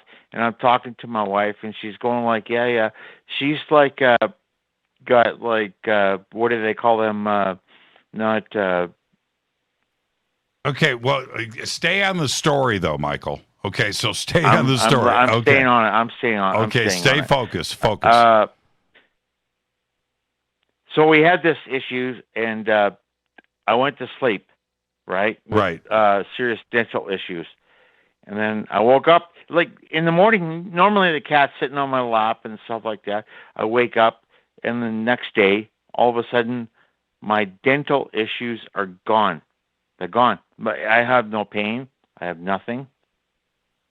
And I'm wondering why? Why? Why is that? Why is that? And you and I have had conversations about this from way in the past, from when I was a kid. Remember when I was telling you when I was a young child at my farm in 1972, I told you that date back then. And I'm wondering why I woke up in the morning. My wife is saying, I have back pain. And I'm going, I have back pain too. And she goes, how do you feel with your mouth? I don't feel any pain. Nothing. Zero pain in my mouth. So I'm wondering why? Well, I'm not a dentist, but this is what I bet I'm right. The nerve that was inflamed died. So you went through a week of the nerve freaking out. And it can't happen that quick, James. Sure it can. It can't happen like I wake up in the morning and then there's nothing, no more. Yeah, the nerve died. Yeah. I'm not a dentist. Are you telling people? Are you telling people like just let it lie for a bit? And No, I would never. I would never say that. But this is about 25 years ago. I went through the most insane toothache ever known to man. I called my dentist, and his name's JJ. And JJ's skiing. He's like in Utah. But he picked up his cell phone and he said, no, I'm skiing, man. I'm not going to be back for 5 days. I'm like, I'm dying. And take a vice grip and pull it out. So he phones in a prescription, some painkillers, Vicodin. I go to the pharmacy. I pick up that. I come back and I take the painkillers, fall asleep, whatever. I go through the weekend. That was like on Thursday or something. I go through the weekend. My dental appointment with him is set for like Tuesday. And I woke up like Sunday or Monday, and the toothache was gone. Now, I was ready to die. So now I go in, and he goes, okay, yep, I see, and I said, the toothache's gone. He goes, the nerve died. I said, really? Okay. So that's what my dentist told me, Michael. So like my wife said to me, they don't fit. It doesn't. Her back is sore. My back is sore, but I have no dental pain at all. How does that happen? How does that happen? Well, you know what the good news is? You're in Canada. It went away. You're in Canada. You've got all that free health care. No, you know what? Hey, careful, Jimmy Church. Careful. You got the best. You get to hang out. Be careful. You get to hang out, Saskatoon. It's not free health care up here. It's like, even if you're old and decrepit, and I don't want to get on this point, but it's not really free health care. You still have to pay, and especially when it comes to pharmaceuticals. If you want to have a prescription, then you still have to pay for it. You still have to pay for it, the rumors down here in America, in the United States of America, I'm listening, is that you guys have the cheapest drugs, the cheapest prescriptions, free health care. I know. You guys Simpsons say you guys got it all. Say like, come up here and get some cheap prescriptions. Crazy. It's not that way. Okay. It's not that way. Now I'm wondering how we're getting this into the paranormal. So the backache, you saw a ghost? UFO. Every time you get a backache, Bigfoot shows up. No? That happened in my past a long time ago, and I talked about that. And I don't want to call it. Like the last time I called in, I felt bad because I didn't have anything to talk about because I wasn't first making things up, and second, nothing happened. Well, see, but that's the thing. You're in But this time something happened with my toothache. Yeah, I know. And but see, you're in Saskatoon. Yeah, something. And the cat, and you know what? It was the cat that was away, and it was hissing over in the corner, and that's what made me think, like, why would you do that, kitty? I'm going like, kitty, and she's like, right at me, and I'm going like, okay. And then all of a sudden, you know what? I got no more toothache. That is awesome. How in the heck did that happen? How did that happen? I have no idea. No idea. You know what? Diva Politis, who is an awesome dude, and I'm so sorry about David losing his son to suicide. I'm very sorry about that. He talks about a lot of things that happen. He doesn't talk about paranormal as much as reality, but he says that these things happen and they are not explainable. And I can't explain it either. And what happened is, I'm telling you, James Church, that I had huge toothache on my top right side, so bad it was painful. Woke up in the morning. My wife said she had a backache. I had a backache. The cat wouldn't even come close to us, and my toothache is gone. It's gone. It's a miracle. It's a miracle. It's a miracle. Well, you know what? Why? Some people take drugs or do alcohol or whatever to get past it. I don't. It just happened. It happened, and I'm telling you, that's something that's supernatural. It is, and it happens. These things happen in life to people, and they need to understand that, and that maybe they don't realize what's happening to their lives that make them feel better, but it happens. Be good, do things, supernatural. I can see your head is going down on the TV. I think I'm losing like a couple of minutes on this, but I've seen your head go down. Hey, St. Michael, have a great weekend, man. You just made my day. Hey, remember, thank you so much. I'm in Saskatoon, and guess who came here? Who is the lead singer in Kiss, and he married her. Actually, a friend of mine in 1982 said that he lived right next to her, and I called him a liar, but actually he did. And they still come back here to Saskatoon. St. Michael, enjoy your weekend, man. Thank you so much, my friend. You. Hey, you know what? I love you. I love what you do. Let's get out of the politics, bro. I love Jimmy Church and J Church Radio, and Faded Black rocks the world. Hey, guess what? I send you out. Oh, I send you out and call you out, and I Twitter you out all the time, bro. Because it's all good. Have a great weekend, St. Michael. Thank you so Love much. You. Right back at you, man. And that's that right there.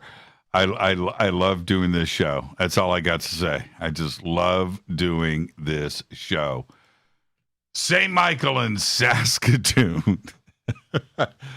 Stay on the phones. This is great. Hi, you're live on Fade to Black. Who's calling? Martin from Gilbert, Arizona. Martin from Gilbert, Arizona. And I'm going to tell you something, Martin. Gilbert, Arizona is one of my favorite little towns, and it used to be tiny and cool, but Phoenix is growing, and before you know it, it's just going to be connected.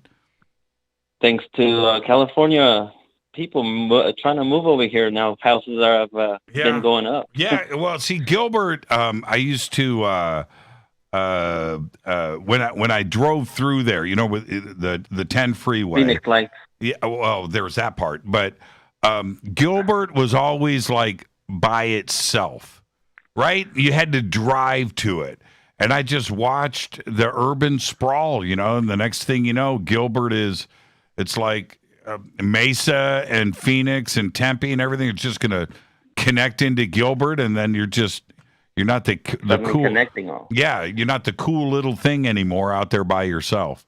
So, but I love Gilbert. I love Gilbert. You guys got a guitar center, so you got that going for you.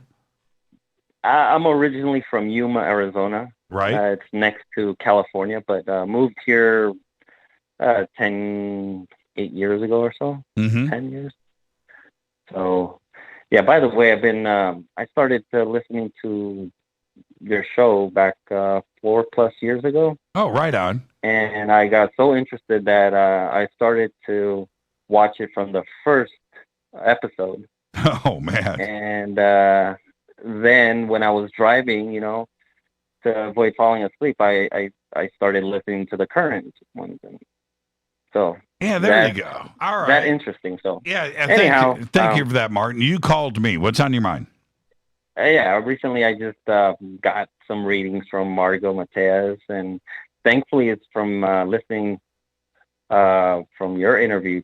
I mean, from you interviewing her. Yeah. Right. And it's an awesome experience. Just want to. Yeah, Margot's you need to have her great. more. Yeah, she used to be. She used to be a neighbor of ours, and not a neighbor, but she lived here in Southern California, and so we hung out a lot. And then she moved to Texas. Yep. So Austin. we're still connected and still talk, but she's been out there in Texas for a while now, and we miss Margot. She's great. Yeah, I like it when you have those type of interviewers or guests like Marlene Martinson. Yep. You just had her some. Anyways, those bring a big crowd. Yeah. I just wanted to change. Oh, go ahead. No, go ahead. You called me. I got about 3 minutes before the break, so go ahead, Martin.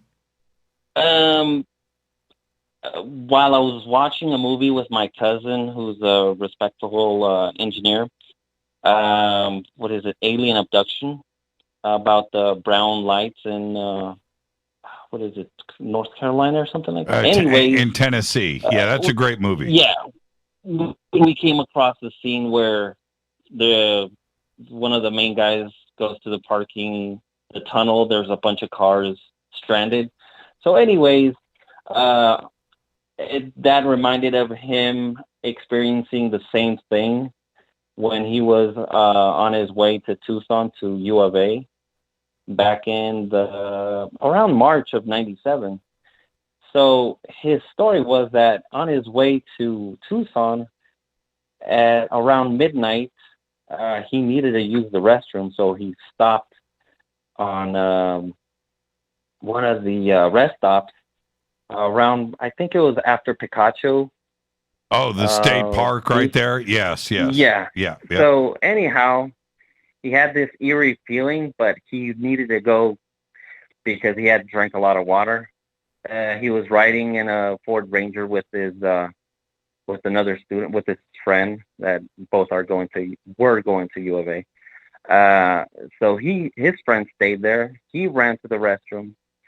As he was walking or running to the restroom, he noticed a bunch of cars just sitting and idle, and there's no one outside and no one inside the cars. The first car's close by.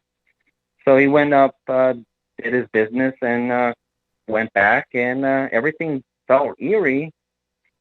So he noticed some of the cars that there was no drivers, nobody in the cars, but the cars were left on.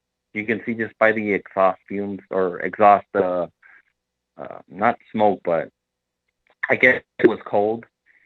And he just immediately ran in the truck and told his friend, "Hey, let's get the hell out of here." And so they drove off. As they're driving off the on-ramp, he noticed some vehicles parked to the side as if they were abandoned, but they're not. They haven't been abandoned for years or something. It's just as if they parked to the side and people left them. So he thought about it. Once he got home, he forgot about it, and he thought about it. He went back, was it 2 or 3 weeks? And he said that rest stop was completely wiped out. Now, but you're saying this was in March of 1997? Around that time. Because that's when the Phoenix Lights happened. I think so. That's around that time. Yeah, the Phoenix Lights were March 13th, I think, 1997. I mean, when you say Tucson, March 1997, anybody's going to think of the Phoenix Lights. Yeah, so he was driving from Yuma to Tucson. So anyhow, the weird thing is that he said he was telling his friends, wasn't the rest stop there? Yeah, it's not there. And the only reason or proof that he knew it was there,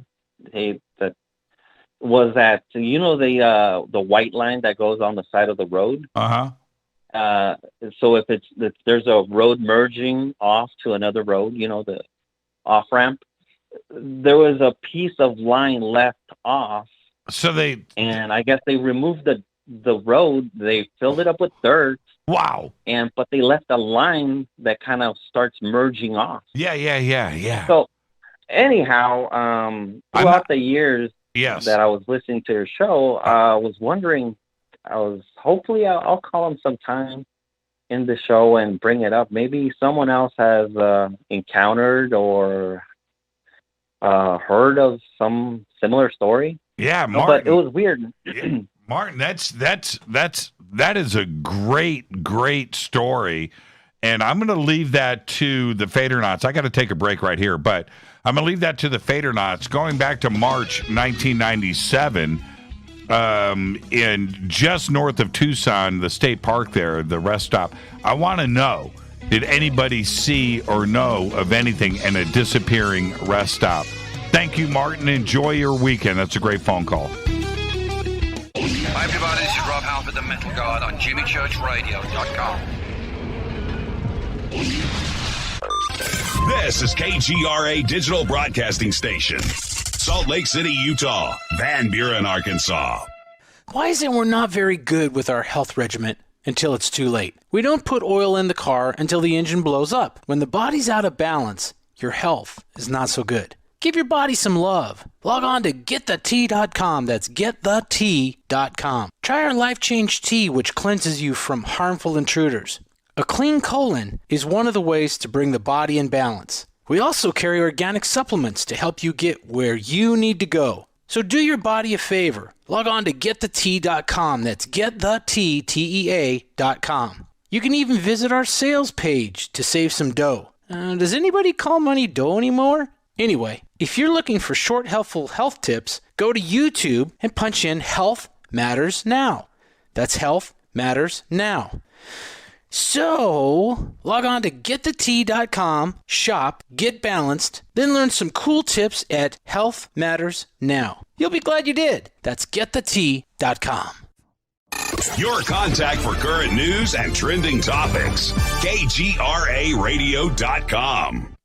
This is Jimmy Church of Fade to Black, and I only drink Fade to Black blend coffee from Rivermoon. Just click on the Rivermoon Coffee banner at jimmychurchradio.com. Promo code F2B Blend. This is the only way forward. This is Fade to Black. Make contact. KGRARadio.com.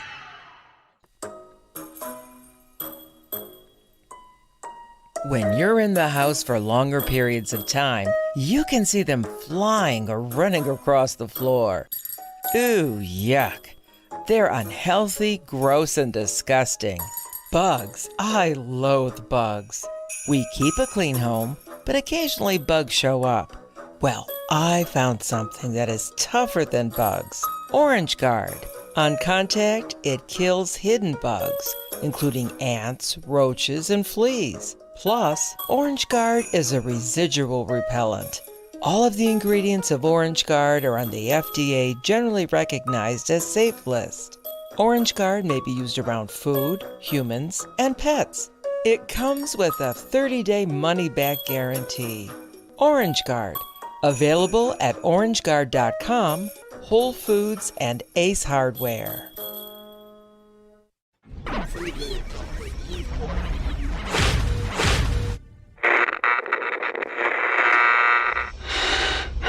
You want to know a secret? I love ponies. I really love ponies. I'm serious. I couldn't stay sane without ponies to brush. Why fade to black? Because you never got that pony, damn it. This is Fade to Black with Jimmy Church on the Game Changer Radio Network and KGRA, the Global Radio Alliance.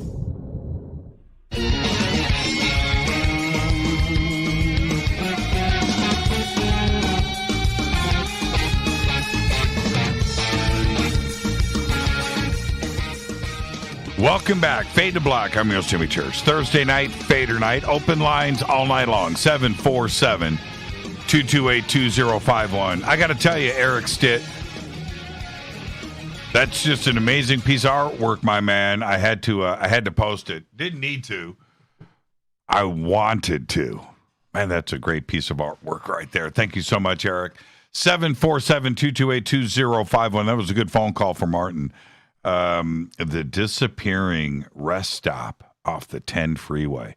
When you pull out of Tucson, everybody, and you're heading north, the 10 freeway, it's weird. Instead of going straight across the country, the 10 comes out of LA, goes through Phoenix, and then turns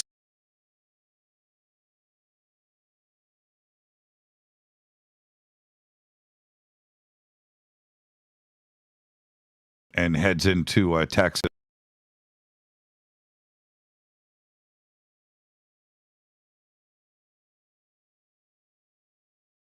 Right there at, I think it's called Picacho State Park. There's a prison there, too, as well. And you know that Pina, there's the airport where they park airplanes after they're used up. That's a weird place. Anyway, it's open desert, man. There's nothing there. It's a really strange part of the country, and it's only an hour drive between Phoenix and Tucson. It's 1 hour, so depending on. But when you're on that, by the way, at the top of that is where Gilbert is. It's kind of weird that we had the Gilbert call. That's right off of the 10 freeway too, as well. But that's a strange part of the world, and I drove that freeway.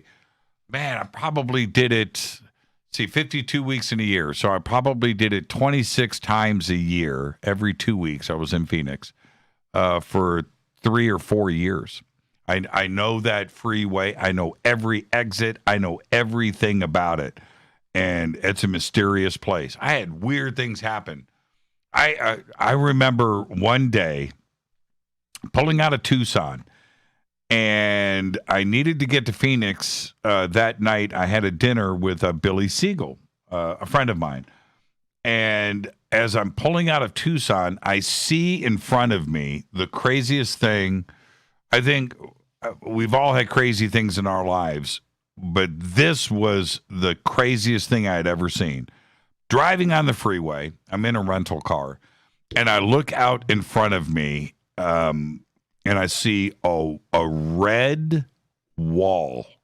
It's the only way to describe it. Bright red. And it's going from the ground to the clouds. And I'm like, what is that? And it's like this red wall. And I'm driving towards it. And as I'm driving, I can see that it's coming to me. And I could see debris. I can see wind, lightning, crazy. And this is about 5 o'clock in the afternoon, 4 o'clock.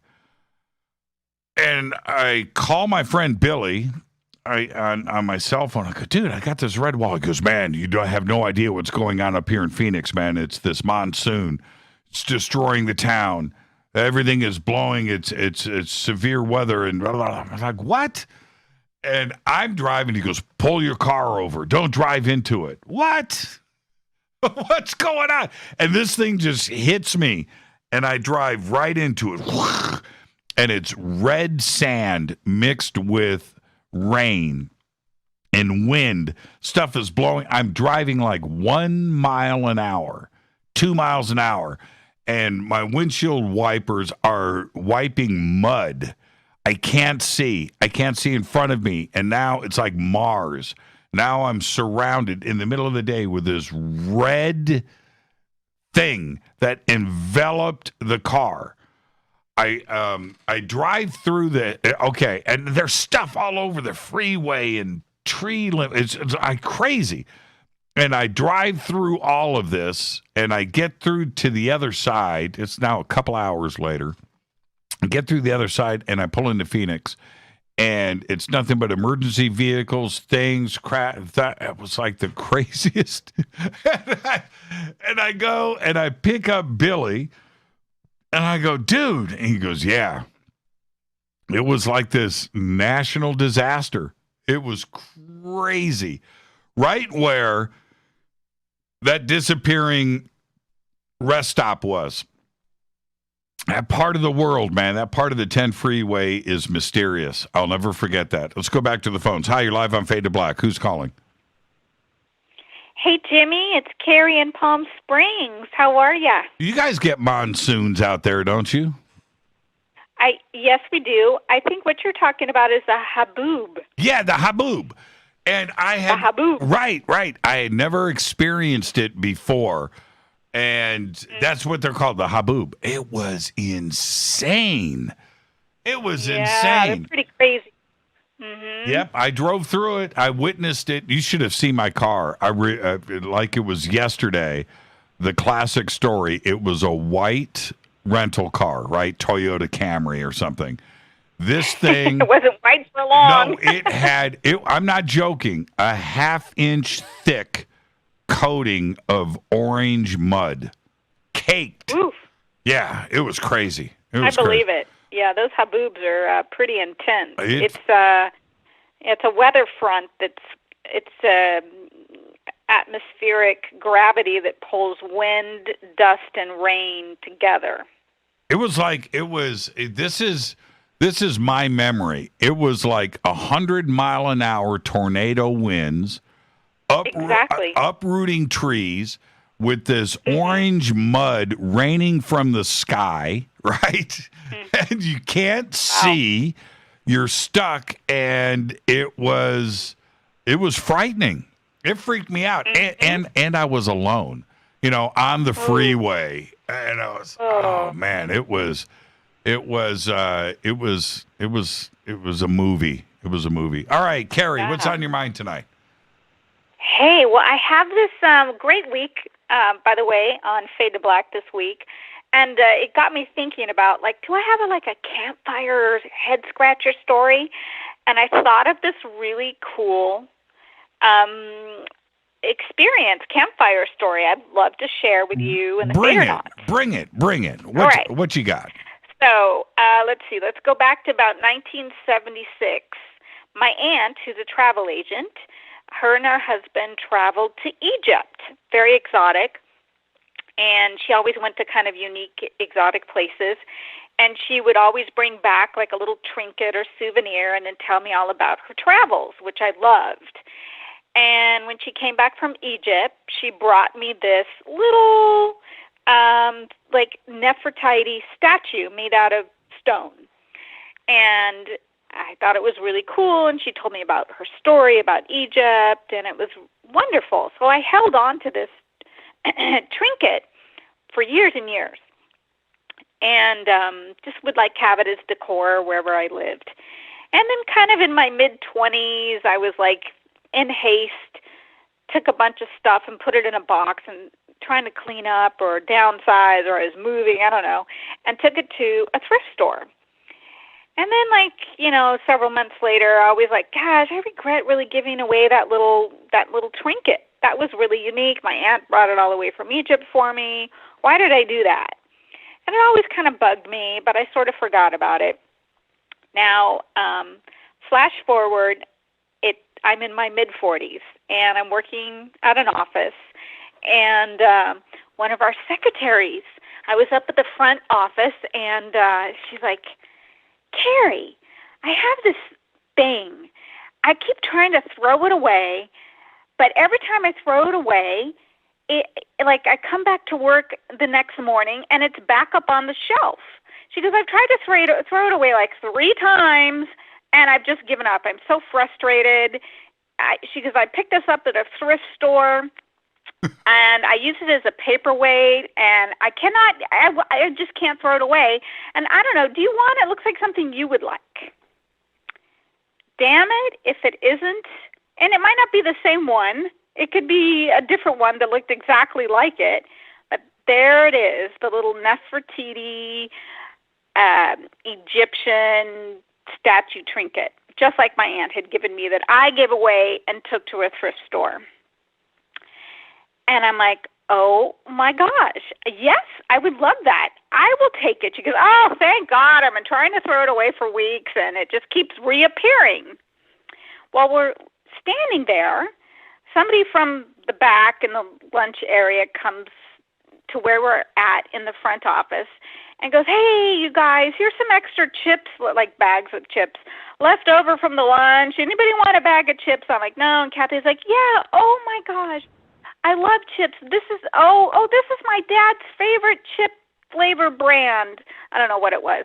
And her dad had just passed away a few months ago.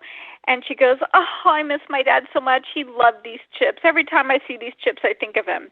And she opens a package and starts eating it. And then she looks down at the package of chips. You know how they always have expiration date on it? She goes, "Oh my God, look, the expiration date is my dad's birthday." I know, weird. Little synchronicities there. That's my story. Oh, man, that's a great story. Now, so to this day, I still have a little statuette. I keep it on my desk at work. You can't get rid of that. No. My gosh, it's like a prized possession now. That is going to be with you forever. Forever. Lesson learned, right? Lesson learned. Yeah. I mean, that is not coincidence. That is not high strangeness. That is not an accident. That is a lesson learned. That's a lesson learned. And I really believe it's the same exact one. Oh, it might not be, but I really feel it is. Oh, because she did get it at a thrift store, which I dropped it off at a thrift store. So. Well, was it the same thrift store? I was assuming it was. I don't know. I'm not really sure. I never really asked her, and I probably didn't remember where exactly I dropped it off, and it was 20 years in between. Right. So, and I don't know exactly when she got it at the thrift store. So. Now, see, the next time you tell the story, you have my permission to say, "She went to the same thrift store, and it was there." And then she brought it and then there it is, the same Nefertiti head that my aunt came back from Egypt, gave to me, and I brought it to the thrift store, and I regretted it. 20 years later, she went to the same, it was still there. She got it. It came, and then she was trying to throw it away at work, and it kept, and then she came to me, and it found its way back. That's the story. That's the story. Okay. You have my permission. It's all okay. Right. Nobody's going to know. Nobody's going to know. You see, now you're going to... Sure it was the same. Yeah, you're going to tell the story, right? You're going to tell the story with some friends, and you're going to do the whole thing, the same thrift store. Somebody's going to go, "I heard this on Fade to Black." Are you the caller that called in that? That wasn't the same thrift store. You're gonna we got you. It yeah, wasn't you're the gonna same. get so busted. Carrie, enjoy your weekend. Thank you for that. That's a great story. That's a perfect campfire story. Thank you. It is. It is. All right, Fade to Black, and give us a hint on next week, okay? The hint is on Wednesday. Avi Loeb from Harvard. No way. Major score. Major score. I've been wanting to buy his book. Oh, I'm so excited. You bring it for the Faders. Thank you, Jimmy. I can't wait. I'm going to be all ears. There you go, Carrie. Enjoy your weekend. You too. Fade to Black. Thanks, Jimmy. Fade to Black. Haboob. They're called Haboobs. They are called Haboobs. Yeah, I think that's what. I hope she's got it right. Haboobs? Haboobs. They're called Haboobs. That was one of the most frightening things, and we have all, been through natural disasters and tornadoes and blizzards and cold and hot and this and that. We've all been through it. That Haboob, that thing freaked me out. I mean, that's like earthquake level of adrenaline. Just absolutely insane. Let's go back to the phones. Hi, you're live on Fade to Black. Who's calling? Hey, Jimmy, this is Dave at Lodge. My man. Hey. How are you? I'm evil as a boogeyman can be. How about yourself? I'm the same. I'm better. All right. I'm better now that you're calling, though. See, that's the thing. So what's on your mind tonight, man? What's going on? What part of the country are you in? I'm somewhere it's frozen. That's all Okay, that's it's good thawing. enough. It's thawing. That's the good news. Well, so looking forward to that. Well, today I think it was about 75. Yeah, 1 you mile guys an got hour. rough. Just that I know. cool breeze coming by at about 1 mile an hour, 2 mile an hour. Not a cloud in I the know. sky. You just have to pause and appreciate the perfection of the moment. Yeah, and see, the thing is, because of COVID, LA is experiencing something that, and I've been here for almost 40 years. No air traffic, no planes, no noise, no traffic, no pollution, the craziest blue skies that you've ever seen. And it's weird, man. It's weird because here in LA with Burbank Airport and LAX, where flights are taking off every 30 seconds all day long, right? That's it. That's all you've got is noise and helicopters and traffic. LA is like Mayberry right now. And so it's pretty nice, pretty pleasant. All right, so what's on your mind tonight, Dave? All right. Well, I did post up a link earlier in Twitter for a Qigong class. That's something that's like new to I'm adding to my repertoire here. I've been starting some Qigong classes, and it's a game changer for me. Is it? Oh, yeah. There's a really good teacher from my neighborhood in South LA. I'll put up the links there, but he's going to be giving a demo this weekend, and it's like the stuff I wish I could learn, like when I was overseas in Asia, but he's definitely he knows the right stuff to be able to teach to get me to, do the things that I always wished I could learn with Qigong. He's definitely well-schooled and well supported in his studies. So good teacher, good methodology, and it's worth checking out. Even if you just go for a free one, Okay, I've got it here. I'm going to retweet it. I found it. Believe it or not. Oh, right. You tweeted that out an hour ago, 1,000 tweets ago, but I happened to catch it. Okay, here is the free class that David is talking about right now on the air. Okay. And I'm going to retweet it for you.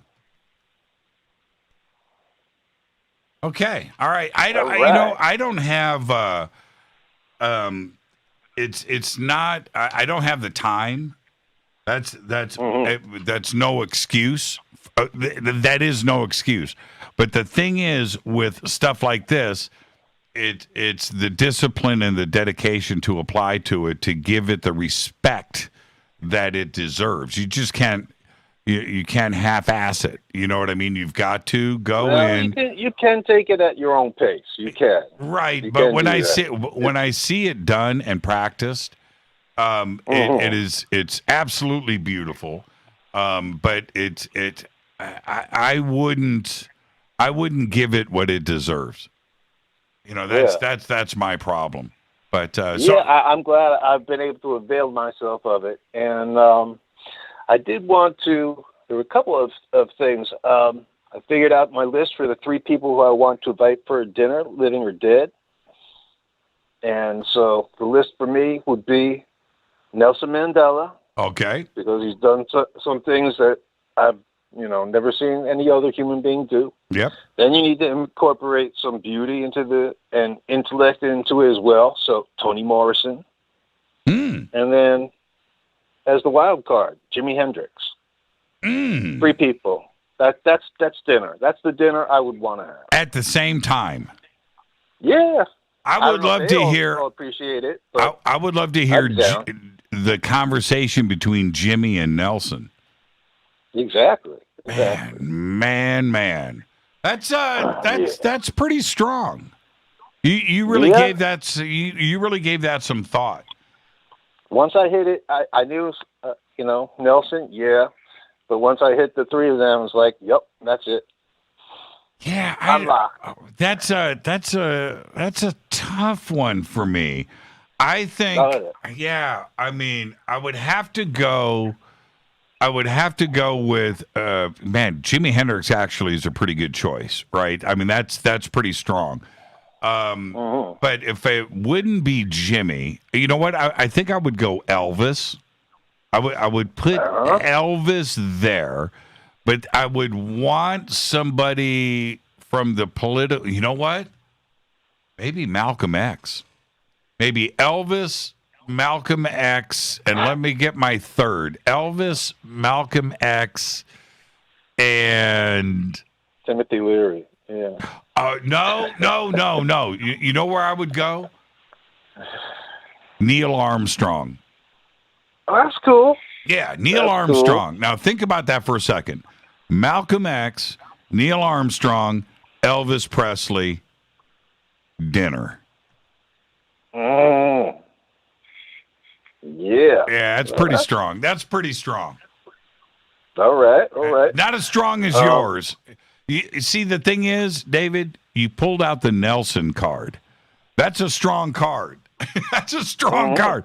And I've got to say, not many would go there, but that's a strong card. That's a strong pull right there. Nelson Mandela, absolutely. For so many, just for so many reasons, but that's a strong, that's pretty strong. Jimi Hendrix. Yeah. I'm with you, man. Tony Morris, I'm with you. That's a perfect. That's a perfect. That's dinner. A good dinner. So when are you coming back to L.A.? Well, it depends on which way the tides and the winds shift me. But right now I'm working on family things. Caretaking some family members right now on the East Coast, so I'm still involved with that. I wouldn't say no to going back to the West Coast. I just don't have anything laid out as of yet.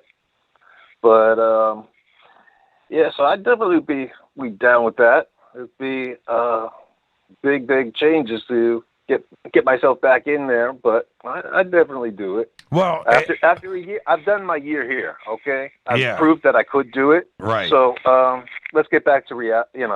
Yeah, insane living here. Yeah, it's so weird right now with the changes that California is going through right now, and it all happened really, really quick. The appeal that California had in the 60s and the 70s and the 80s and the 90s, the appeal, it's not as shiny as it used to be. The appeal, the attraction. I see other places as, and it makes me think about not only Arizona or Colorado or Montana or Wyoming, North Dakota, South Dakota, Idaho. There are just other things that seem more like New York City, which to me was the perfect city in the world. Perfect. Not there wasn't a better city than New York. I don't know if I would move there now. I don't.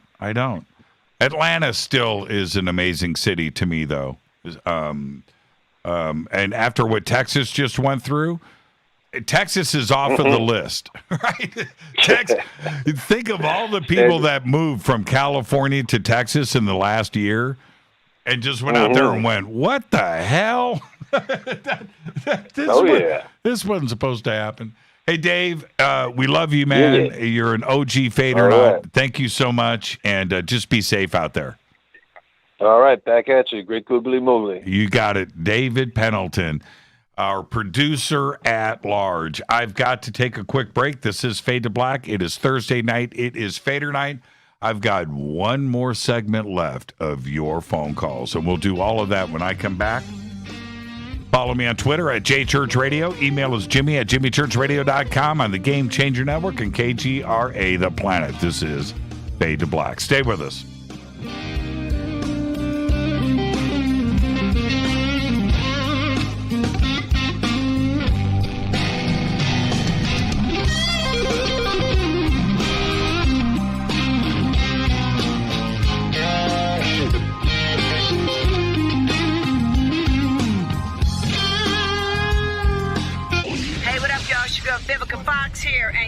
listening to my boy, Jimmy Church, on JimmyChurchRadio.com.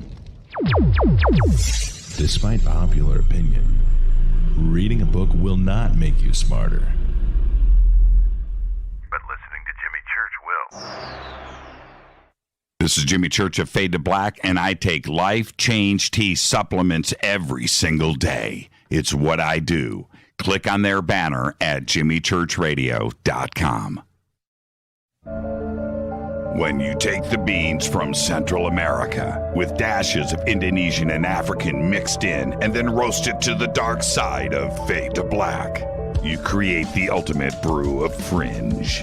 Introducing the Fade to Black blend from River Moon Coffee. Yes, River Moon's darkest customized roast was created for the love of Fade to Black. The alchemy of masterful roasting and smoking the beans is in every sip of this full-bodied, dark Java. I need my coffee dark, deep, with distinct bittersweet chocolate highlights, just like the bunker. Leaning further into the darkness of the roast is Fade to Black blend from River Moon Coffee. Just click on the banner at JimmyChurchRadio.com and use the promo code F2BBLEND for 15% off of your order today.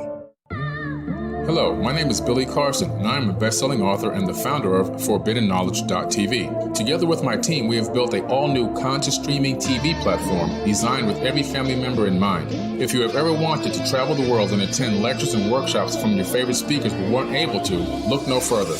ForbiddenKnowledge.tv. There are dozens of workshops and lectures from speakers you know and love. We have also included amazing categories to assure that your consciousness is entertained and elevating on a daily basis. Amazing interviews, ancient history, ascension knowledge, wisdom teachings, documentaries, conspiracies, mysteries, health and fitness, conscious cooking, meditations, finance, yoga, and so much more. To start your free trial on any mobile device or computer, surf to ForbiddenKnowledge.tv. That's Forbidden Knowledge with the number 4, ForbiddenKnowledge.tv. Again, visit ForbiddenKnowledge.tv today.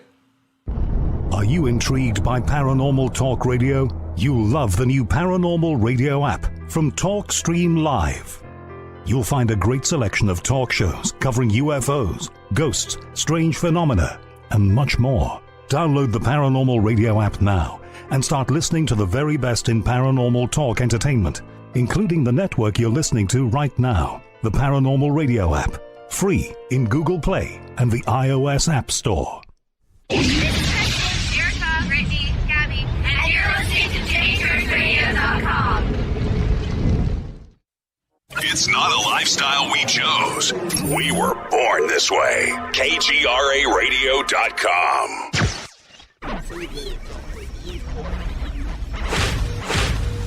This is KJCR at JimmyChurchRadio.com.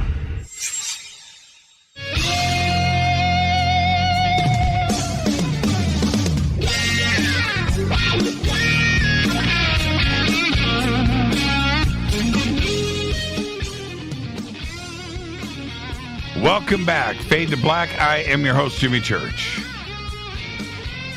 Thursday night, Fadernight. Open lines all night long. All night long. 747-228-2051. Got one segment left. I've got a ton of calls on hold. I shouldn't be giving out the phone number. Anybody that calls in right now ain't going to make it on the air. But, it's good to have a cushion, 10 calls on hold and you get to the end of the show. Been on hold for an hour, but that's just the way it is. Let's see who's lucky. Hi, you're live on Fade to Black. You got through. Hey, Jimmy, this is Open Eye Project, man. This is who? Open Eye Project, man, with Eric, the Wickham man. Do you have Wickham man? Do you have a name? Yeah, of course. I thought you'd know that by now. I was at your. I've been on your radio show for a couple of times. I'm the one that sees invisible dimensions. I've been doing research, and I could see invisible aliens and spaceships and stuff like that. But do you have a name? Oh yeah, Neil. Neil.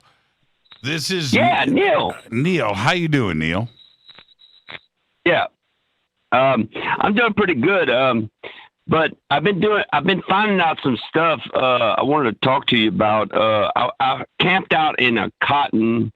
I was in Texas, and I camped out in a cotton field in the land of cotton, and I work with elements.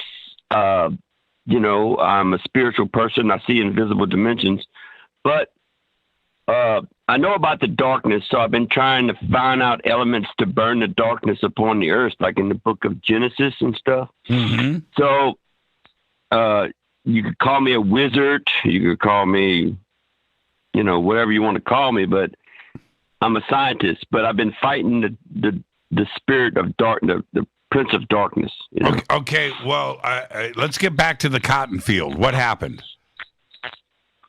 Oh, wow, man, that was amazing. I mean, I lit a white candle, and I was, like, so glad that I had white candles. And I was saying, you know what, these bad spirits are following me, so I'm going to park in a, you know, field of cotton, you know, I thought. And I said, damn, I got white candles. So I always burn 3 candles. You always got to do 3. You know, 3, 6, 9 with the Nikola Tesla thing, you know. Okay. So I always do the sequence with 3, you know. And when I started doing the cotton, you know, burning the white candles, the cotton is an element that the spirits of the cotton told me that the human race has forgotten about the elements of cotton. So it's like the burning bush. So when it started burning, they wasn't consumed, you know, but the demons or demonic forces was consumed, you know. And so lately my research that I found out, though, I said, you know what, I might as well wear white. So I got white sheets, you know, I put in my van. I'm living in this nice van.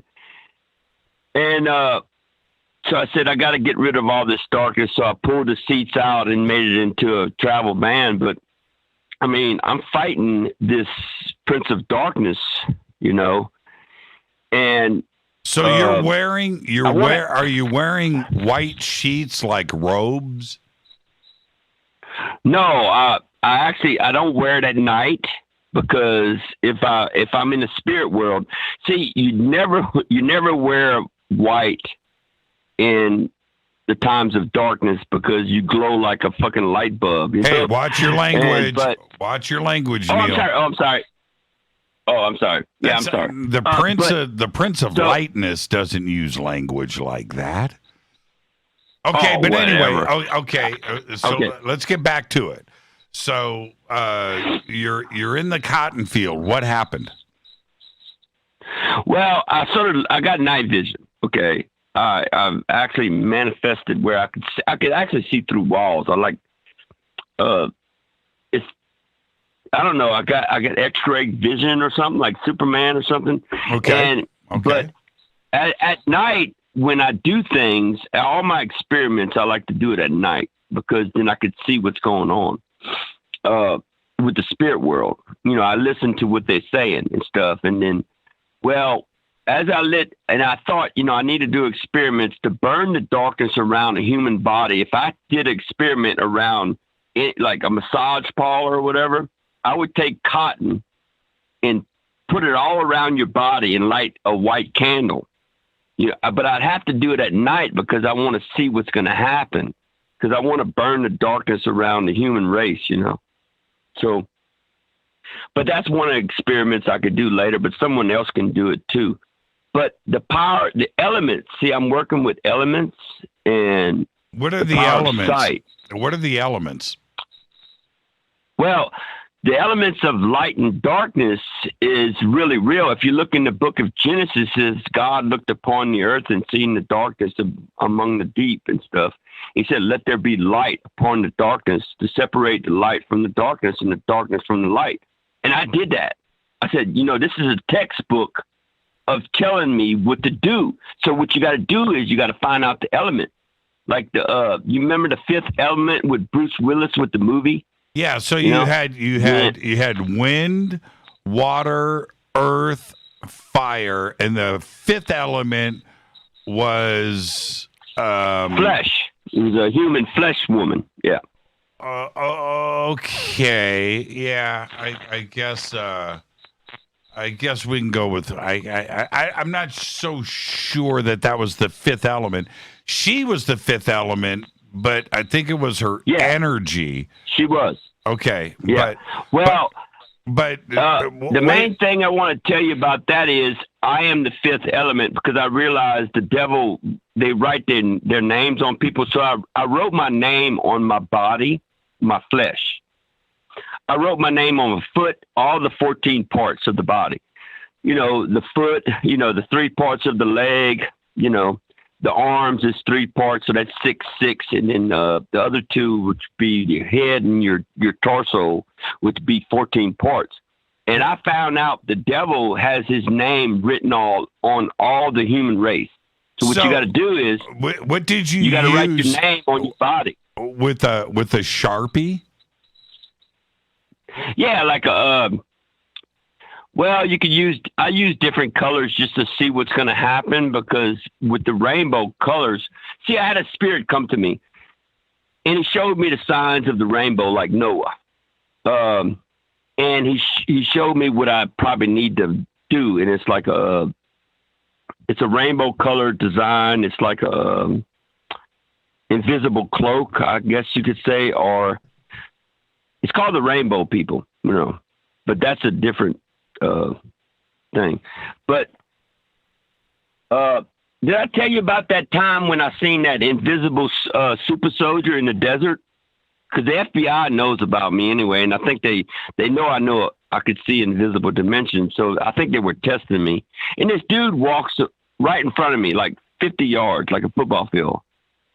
And he's got armor like Halo dude, but he's invisible, but he's half invisible, and he walks across the road and then he stops and then he's completely invisible, with this technology. Now, I probably shouldn't say this because the government might not want anybody to know, but we have technology that's invisible stuff, Right. But I have called, I'm an informant for the FBI, and I told them, about some stuff that's going on with aliens. And I'm a field researcher.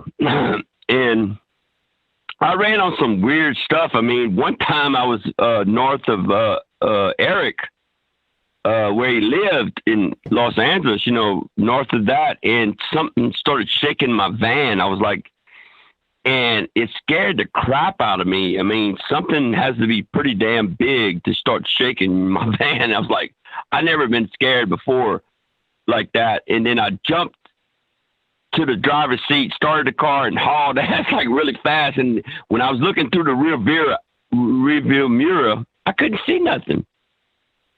So I don't know if it was a bear or Bigfoot or aliens just, trying to mess with me. It might have been. It might have been Leilu from the Fifth Element, because she's got those powers too as well. What do you think of, Neil? Before I let you go, I'm at the end of the show and I've got a bunch of calls on hold.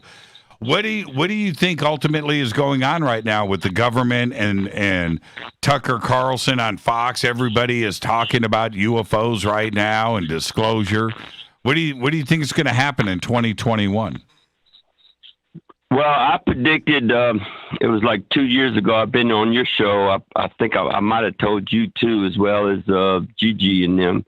I told them that we was going to have a war with China, with a biological war or a fake invasion and stuff, that they're going to blame it on the aliens, that destroyed China or whatever. But something came to my mind was we could actually take go to the they could actually do something else, and I wish the military would understand that we could do this. We have the technology. You could take a meteorite from the asteroid belt and direct it toward the earth and hit China and just go kaboom, and blame it on fucking blame it on China. Yeah, okay. Oh, I'm sorry. Blame it on the asteroid, But that's a third thing they might do, because China's out of control, and I had a bad feeling that something was going to happen. And a year later, I talked to Dave Cruz and Gigi, and they remembered that I told them that something was going to happen. So what it did happen. So what do you think? Virus thing. So what do you think about 2021? Is this the year of disclosure? What are your alien friends telling you? Well, we could do the fake invasion. That was on the board too as well, but I think it's better off. I mean, I think they remember that meteorite that hit Russia and knocked out all the Tunguska, trees and stuff. Yeah. I mean, how do you know that it wasn't a direct attack? Using technology and using a meteorite to say, "Oops, well, a meteorite came through and blew up your city." Magnetic pulse.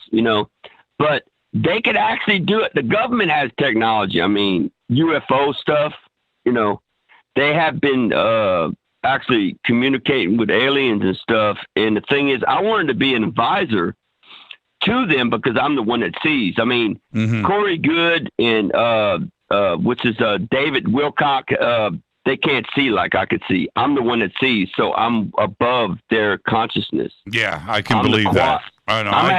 I'm at quantum. I'm at quantum consciousness. Now, the scientists talk about quantum consciousness, but they never met one of us. Right. But I am at that level. Right. So I want to do a show with you. I mean, you know who to get in touch with. Get in touch with Eric or whatever. And I would love to do a show because I know a lot of stuff, man. Yeah, well, we just did one right now, Neil. And thank you for calling in, man. Yeah. All right. And yeah, you too. I mean, be safe out there on the open road, Neil, and call in anytime. Okay? Yeah, but I think we need to do a show because there's so much. They've got good. Look, the moon is a war planet. Okay, they're harvesting the earth, the spirits on earth. They're stealing our women. They're stealing, a lot more than that. I mean, it's pretty much like hell. Right. We're living in hell right now. Right. Yeah. Maybe we should talk about that. But be safe out there. It's treacherous. I got to get to these other calls, Neil. It's good to hear your voice. Yeah. Take it easy, dude. You too, Neil. And that's pretty interesting. And I got to say, I got my multipass right here. I got my multipass, the Fifth Element. Wow, that's kind of weird. Weren't we just talking about Neil earlier tonight? Somebody tweeted out or something, and then that happened. That's weird. That's the universe. See, Neil's got powers. Something said you need to call Fade to Black, and it happened. Hi, you're live on Fade to Black. Who's calling? Hi, Jimmy. This is Kay calling from Detroit, Michigan. How are you, Kay? What's going on? I'm good. Well, I got booted out twice. I called back twice, and thank you for taking my call at this time.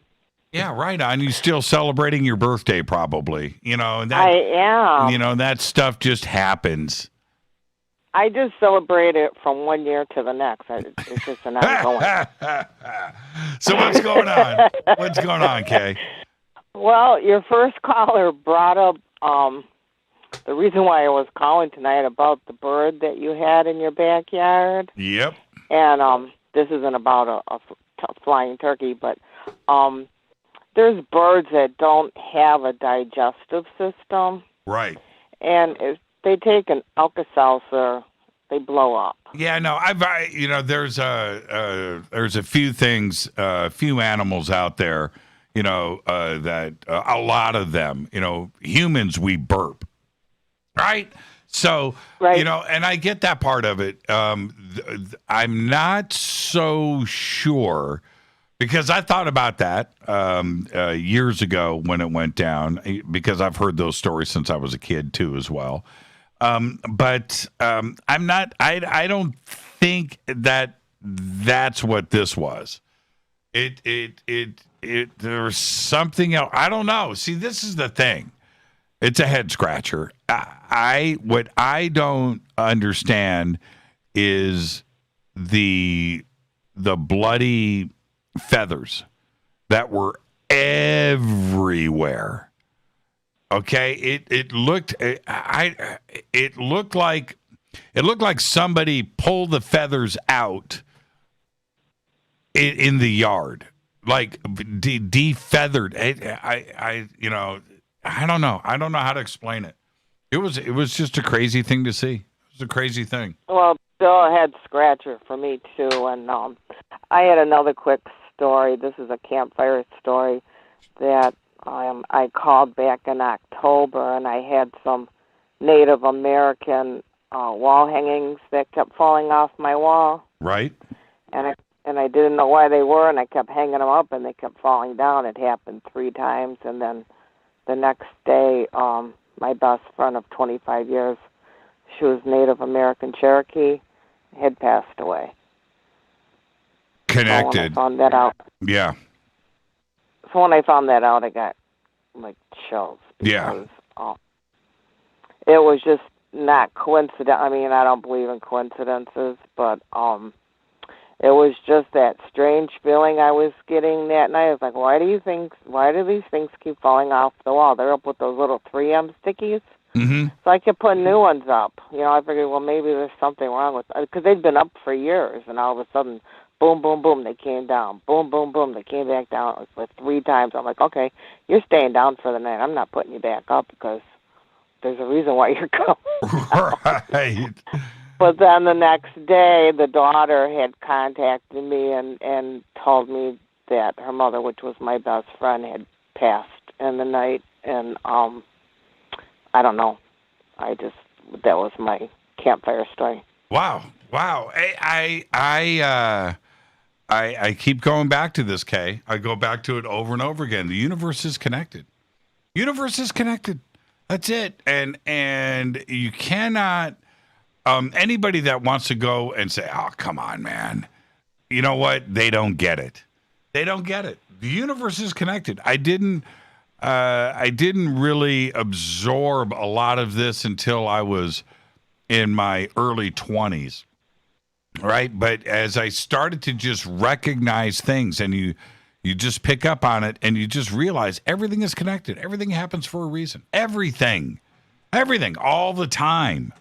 That's well, it. Some people can pick up on that energy and understand it, and some people you just can't explain it to them, and they just don't get it. So you just have to go on to the next realm, because there's people that I can talk to, and they're just like, you're crazy, or they didn't happen, or it's your imagination, or it's somebody else's and it just goes on until you find somebody that's like, oh, wow, that happened to me, or, yeah, I get it. And then you have a connection, But if you don't get that connection, you feel really distant, and really the universe is webbed really tight.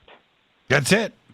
And as soon as you accept that, and it's almost giving in, right? Just give in. Quit fighting it. Right. Just quit fighting it.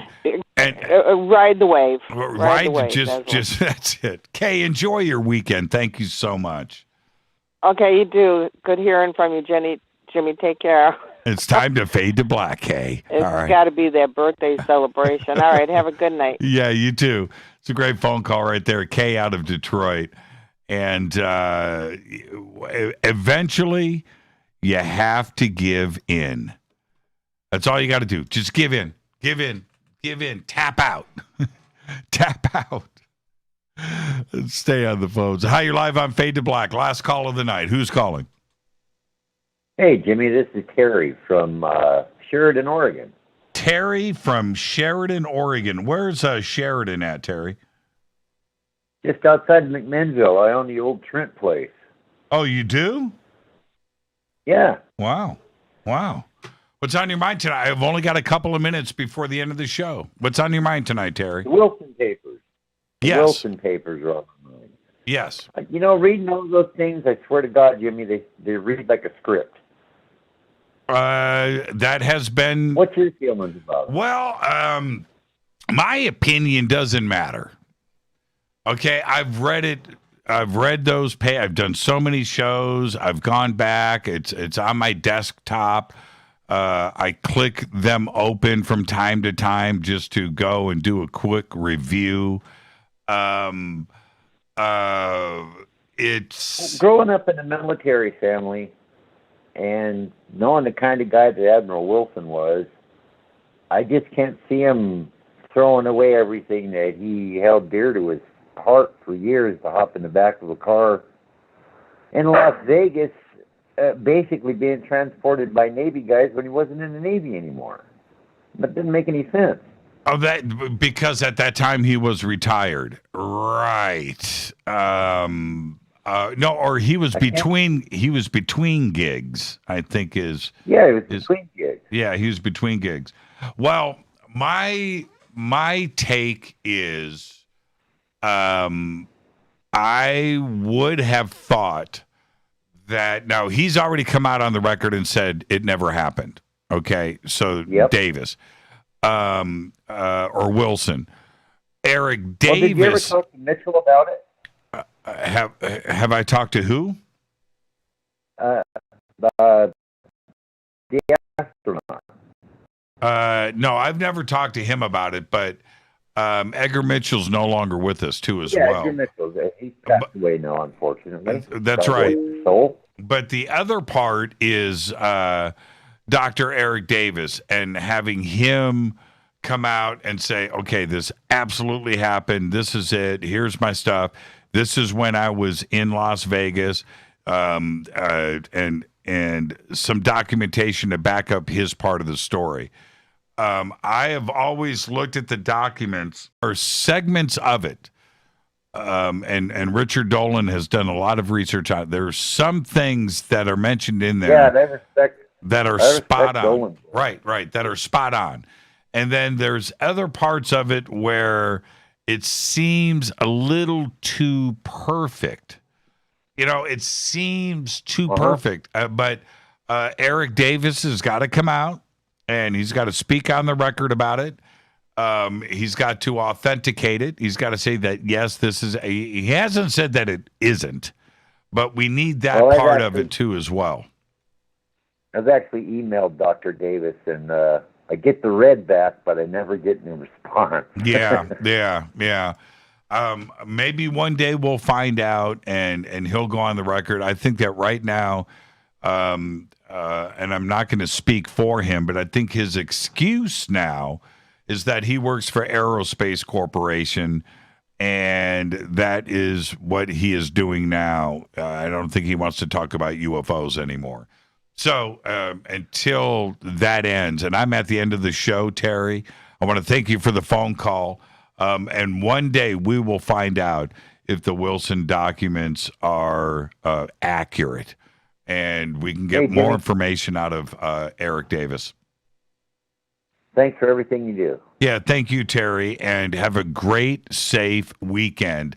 And with that, that wraps another Thursday night here on Fade to Black. All the callers tonight, everything was great, fantastic, perfect night. And now it's time for tacos. Fade to Black's executive producer is Rita Camarion. Show's produced by LJ Palm, Renee, Dennis, and Kevin. Announcers are Steve Harder, Gene Vitoa, Mark D. Kovar. Webmaster is Drew the Geek. Music, Doug Aldrich. Intro, Spaceboy. SpaceboyMusic.com. Fade to Black is produced by KJCR for the Game Changer Network. Syndication is KGRA, The Planet. This broadcast owned and copyrighted 2021 by Fade to Black and the Game Changer Network, Inc. It cannot be rebroadcast, downloaded, copied, or used anywhere in the known universe without written permission from Fade to Black of the Game Changer Network. I'm your host, Jimmy Church. We'll see everybody on Monday. I want you to have a great, safe, fun, amazing weekend. And now it is time to Fade to Black.